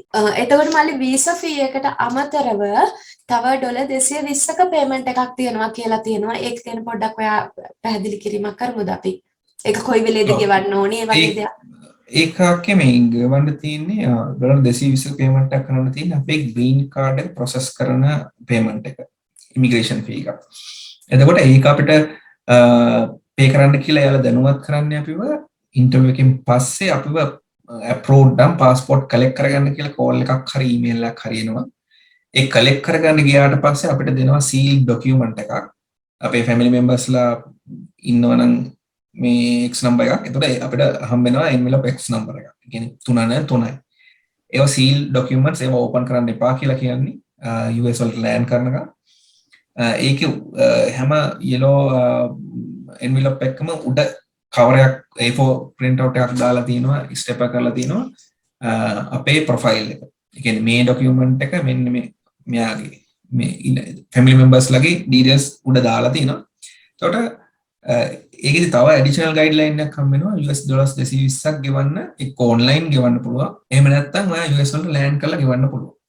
port of entry එකේදී ගෙවන්නත් පුළුවන්. ඒතකොට ඒක ඔයාට ඔන්ලයින් පේ කරන්නත් පුළුවන්. දැන් අපේ කාලෙදී නම් ප්‍රශ්නයක් තිබුණා ඔන්ලයින් පේමන්ට් එකක් කරන්න විදිහක් නැහැ $220ක මේ මොකද ඔන්ලයින් ට්‍රාන්සැක්ෂන් ෆී බැරි එකක් තිබුණා. රුපියල් 75000ට වඩා වැඩි නම් ගෙවන්න බැරි එකක්. කෙනෙක් ට්‍රාන්සැක්ෂන් ඔන්ලයින් ට්‍රාන්සැක්ෂන් එකක් බැංක් වලින් තිබ්බ එන්ෆෝස්මන්ට් එකක් තිබුණා. රෙස්ට්‍රික්ෂන් එකක් තිබුණා. මේ ඒක නිසා මම කරේ මගේ යාළුවෙක්ගේ මාර්ගෙන් එයාගේ ක්‍රෙඩිට් කාඩ් එකක් පාවිච්චි කරලා පිටරට ක්‍රෙඩිට් කාඩ් එකක් පාවිච්චි කරලා මම මේක පේ කරා. එහෙම ඔයාලට මොනවා හරි ගෙවීමේ නොහැකියාවක් තියෙනවා නම් ඒක US ඇවිල්ලත් පේ කරන්න පුළුවන්. අර දුන්න එන්වෙලප් එක කිසිම විදිහකට මේ ඕපන් කරන්න එපා. ඒක තමයි ඊට පස්සේ තියෙන වැදගත්ම ඩොකියුමන්ට් එක පාස්පෝර්ට් එකයි ඒක. ඒක කොහේ හරි ඉතින් පිළිවෙලට තියාගන්න එක තමයි වැදගත්ම දේ. ඒකට හානියක් වුණොත් ප්‍රශ්නයක්. හරි. එන්න එහෙමනම් ඔන්න දැන් ඔයා ඉන්ටර්විව් පාස් වෙලා ඔයාගේ පාස්පෝර්ට් එක කලෙක්ට් කරද්දී ඔය දෙන ඩොකියුමන්ට්ස් සෙට් එක ඒ සීල් ඩොකියුමන්ට්ස් අරින්න එපා. ඒ ටික ඔයාගේ පවුලේ 5 දෙනෙක් ඉන්නනම් ඔයාට පැකට්ස් 5ක් හම් වෙනවා. ඒ පැකට්ස් 5 බොහොම පරිස්සමට තියාගන්න.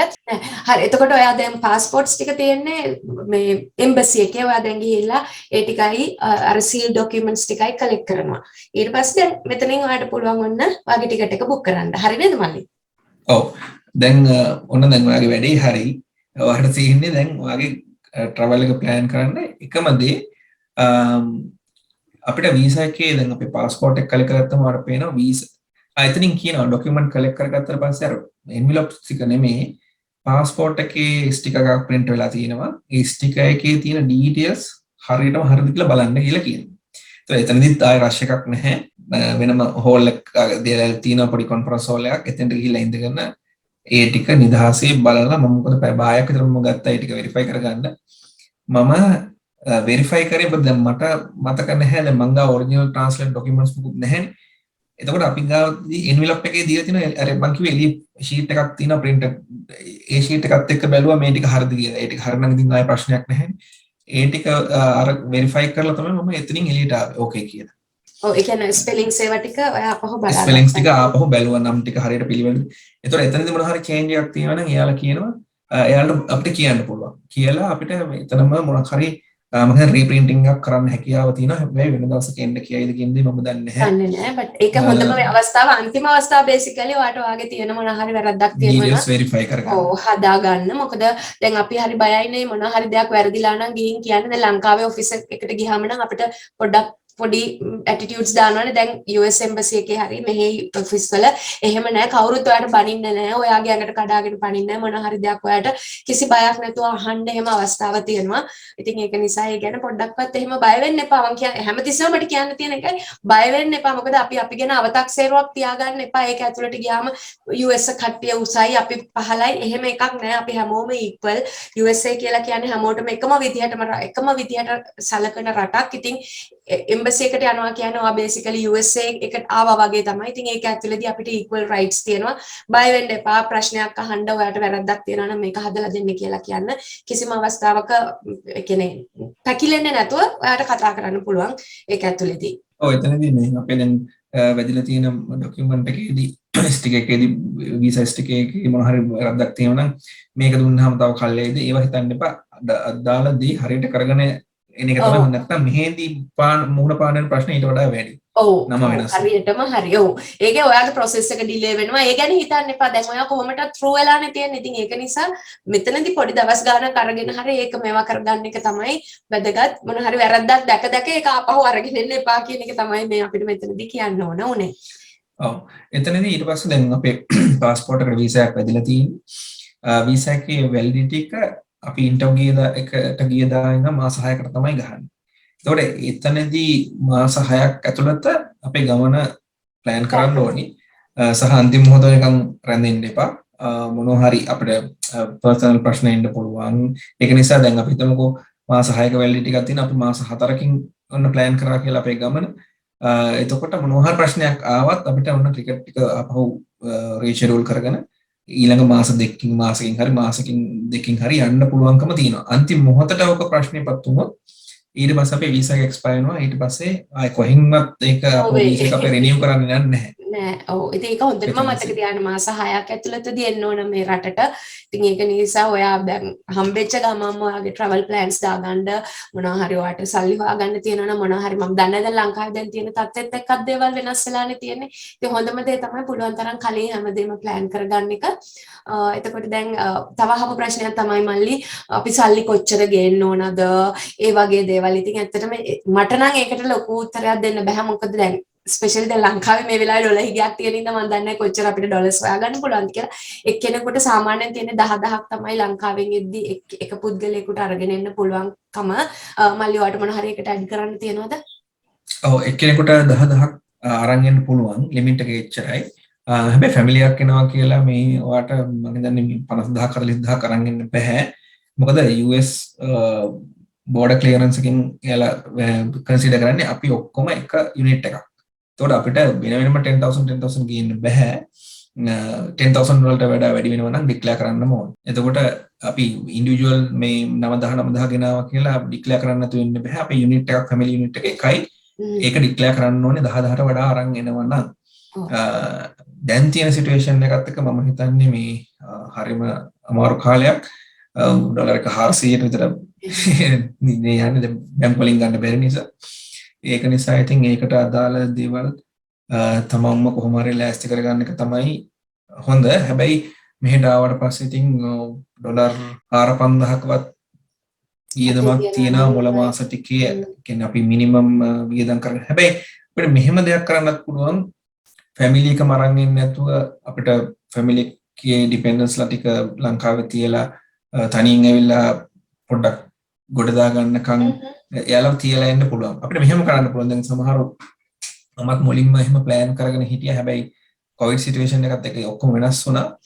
අපිට දැන් වීසා එක හම්බ වෙනවා. පාස්පෝර්ට් ෆැමිලි මෙම්බර්ස්ලාත් එක්ක ඔක්කොම හම්බ වෙනවා කියලා කියමුකෝ.